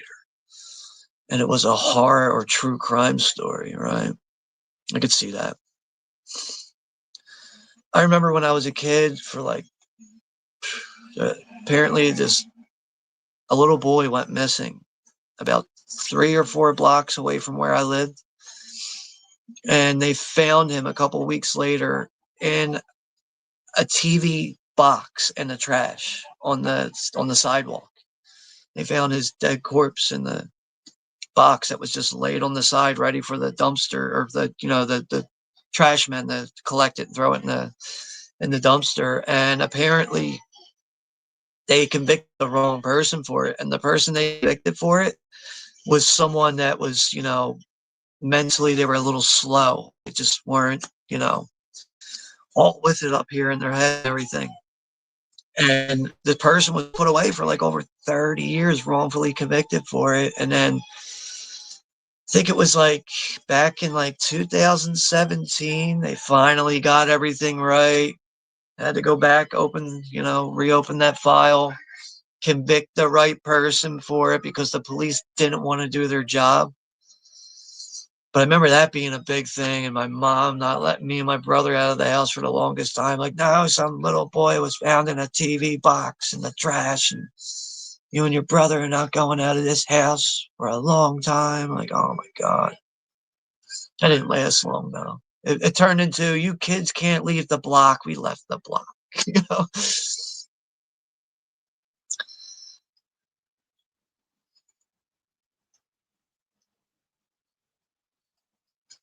I think he was attacked by the real assailant in the mask.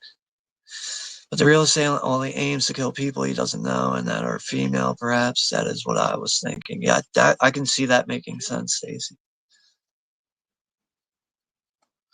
Once a real killer is revealed, it makes sense because that person has some old trauma from females in his life. Yeah, I can. Yeah, you pay attention to these details. It's important, though.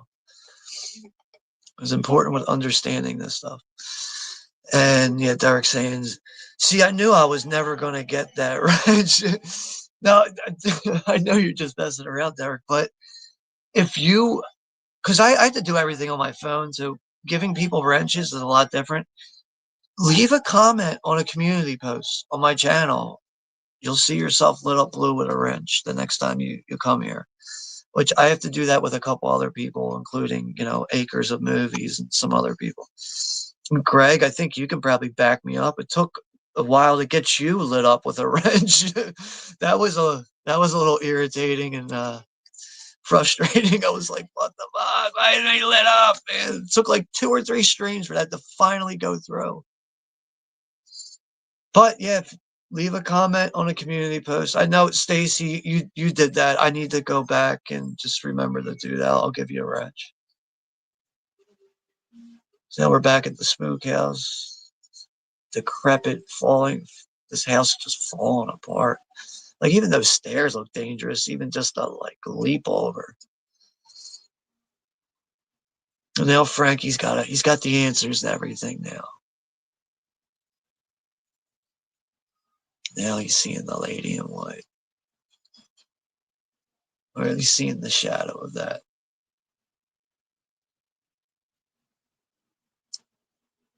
Yeah, this house gives me like the willies, like looking at it. Like, I wouldn't even want to be in this yard right now.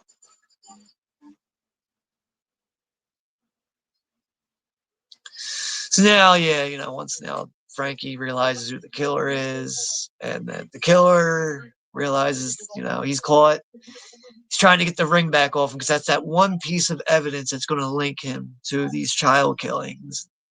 All this negative, unnecessary shit.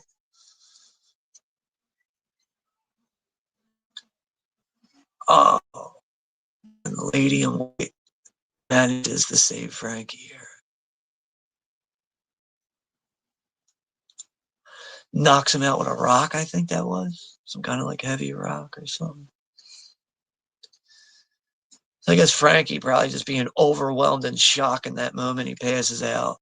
Wakes up inside the spook house, the haunted house. The house is just lit up in candles now.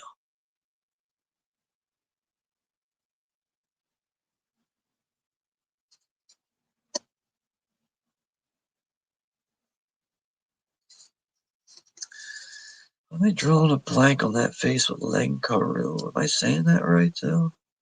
Probably like a French last name.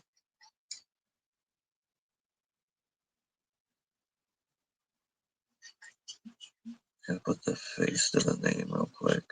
Because I don't know that name very well. Why is it not working?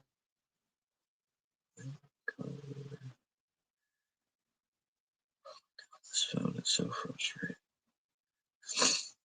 Oh, the guy who was actually, yeah, so he was a Canadian actor. Now that name makes sense. It's probably Carew, probably. Usually, like those Canadian names with like that kind of Aru at the end, they usually have like a OUX like spelled in there. I remember like looking at those names when I was a kid. I'm like, how does that pronounce this with the X and everything? Canadians have very unique names, though. I learned that from growing up with hockey and stuff, you know.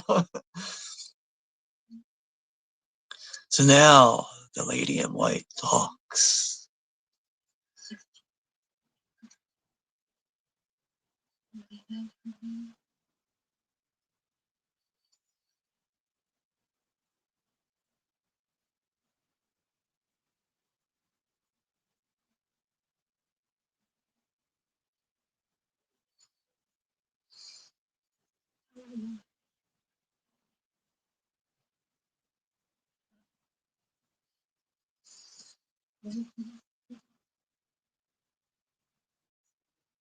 For 10 years, this lady's been keeping up with everything, but it's like, I guess she didn't have all the answers. I'm not fully understanding everything right now. Like, I understand, like I don't know. To an extent, I understand what's going on, just not fully, really.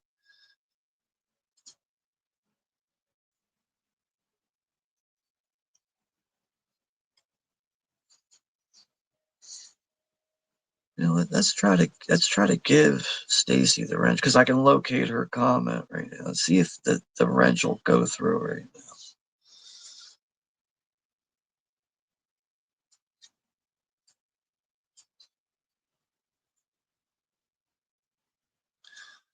Oh,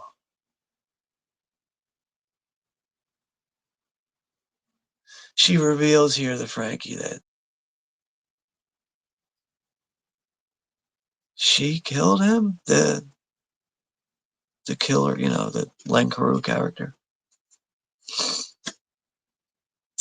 See, I think another reason they do a good job with like concealing the killer is obviously he's on screen early on and stuff, but he's very briefly on the screen, and he also just doesn't do anything to, you know, bring any kind of like, attention to him as if he would be responsible for anything like this. He really just looks like a laid back, average kind of, you know, innocent guy.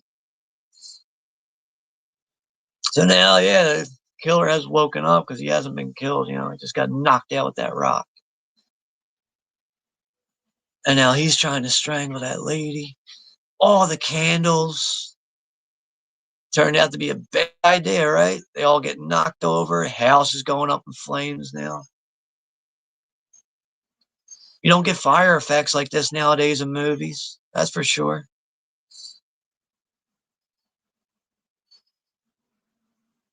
Wow, you see the heat like melting certain things on the walls, the pictures. Oh, now he's got his hands on Frankie.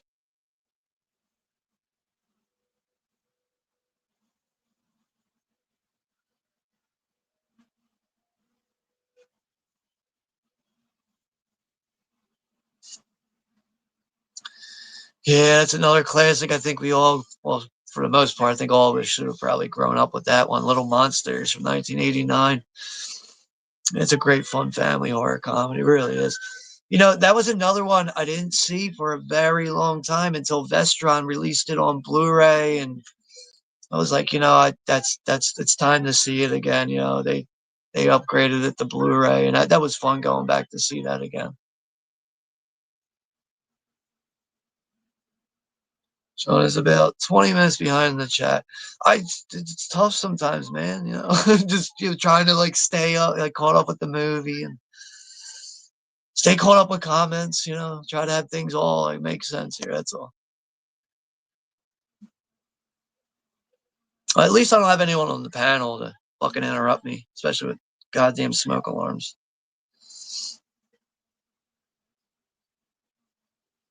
Oh, damn, this is where Frankie's hanging off the cliff here. It looks like Frankie's doomed, right?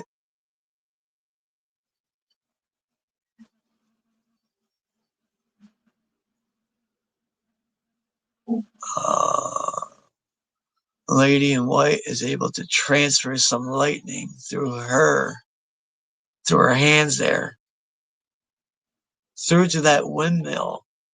And this kind of like projects her at him, and it knocks him off the cliff there as he hangs on for dear life, holding onto a branch, it looks like. I'll still take those effects over all the crap CGI we get nowadays.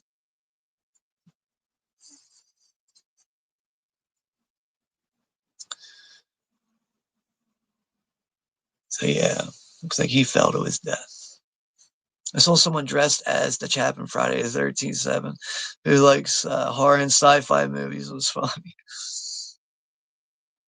A lot of chatting going on tonight. Yeah, thank you guys for being here. It's without you guys, I not don't have anyone to talk to, right?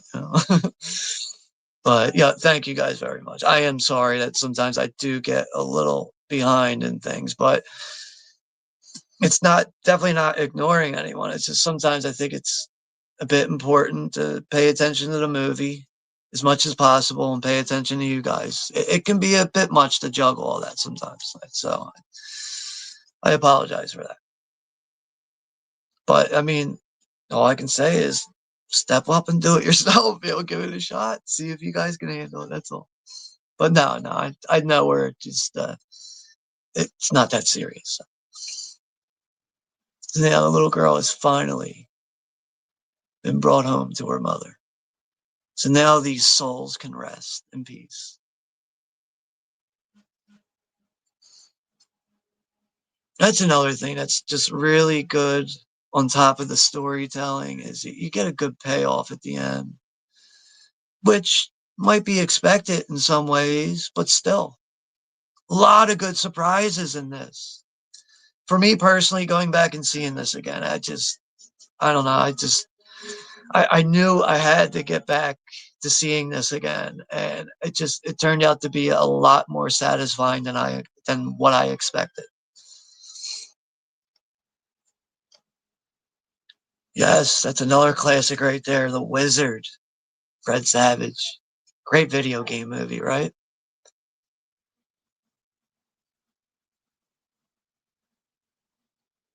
Yeah, of course, classic police showing up late. Oh, we get that one final jump scare, right? That killer's not dead. Do a good job with that, though.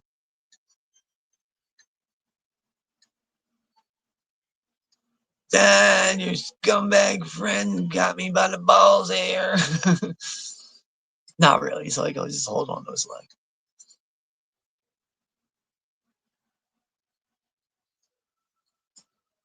His dad is able to be his hero here and save him.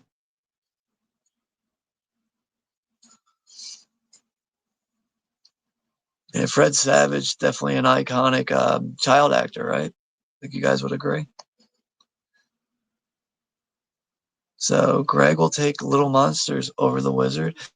I gotta go with Greg, honestly. Like, I mean, they're both really good movies, man. I based on the fact that I kind of enjoyed Little Monsters just a bit more as a kid. I'm going to go with Greg. Not easy.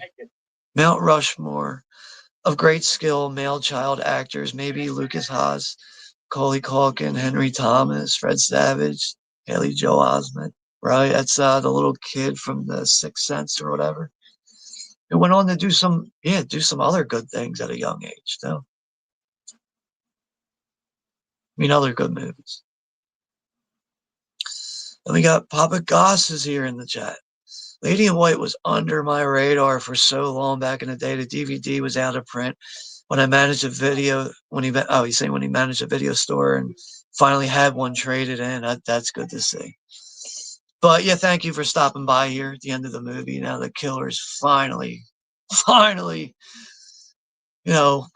to his death off that edge of that cliff.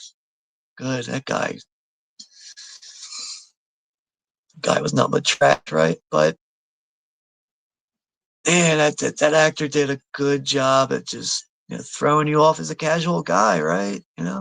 That Len Carew actor. Hopefully, I'm saying his name right. But yeah, thank you for stopping in at the end here, Papa Goss, and hopefully all is well with you. If you're still here, so I'm sorry it took me so long to get to that comment.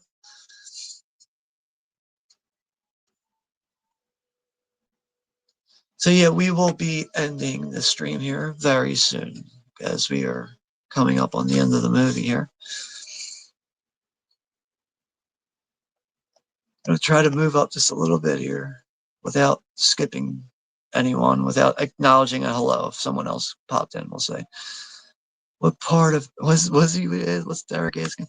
What part of Earth is everyone residing? Florida here. I'm in the northeast of Philadelphia, Pennsylvania is where I'm at. What's Greg saying here?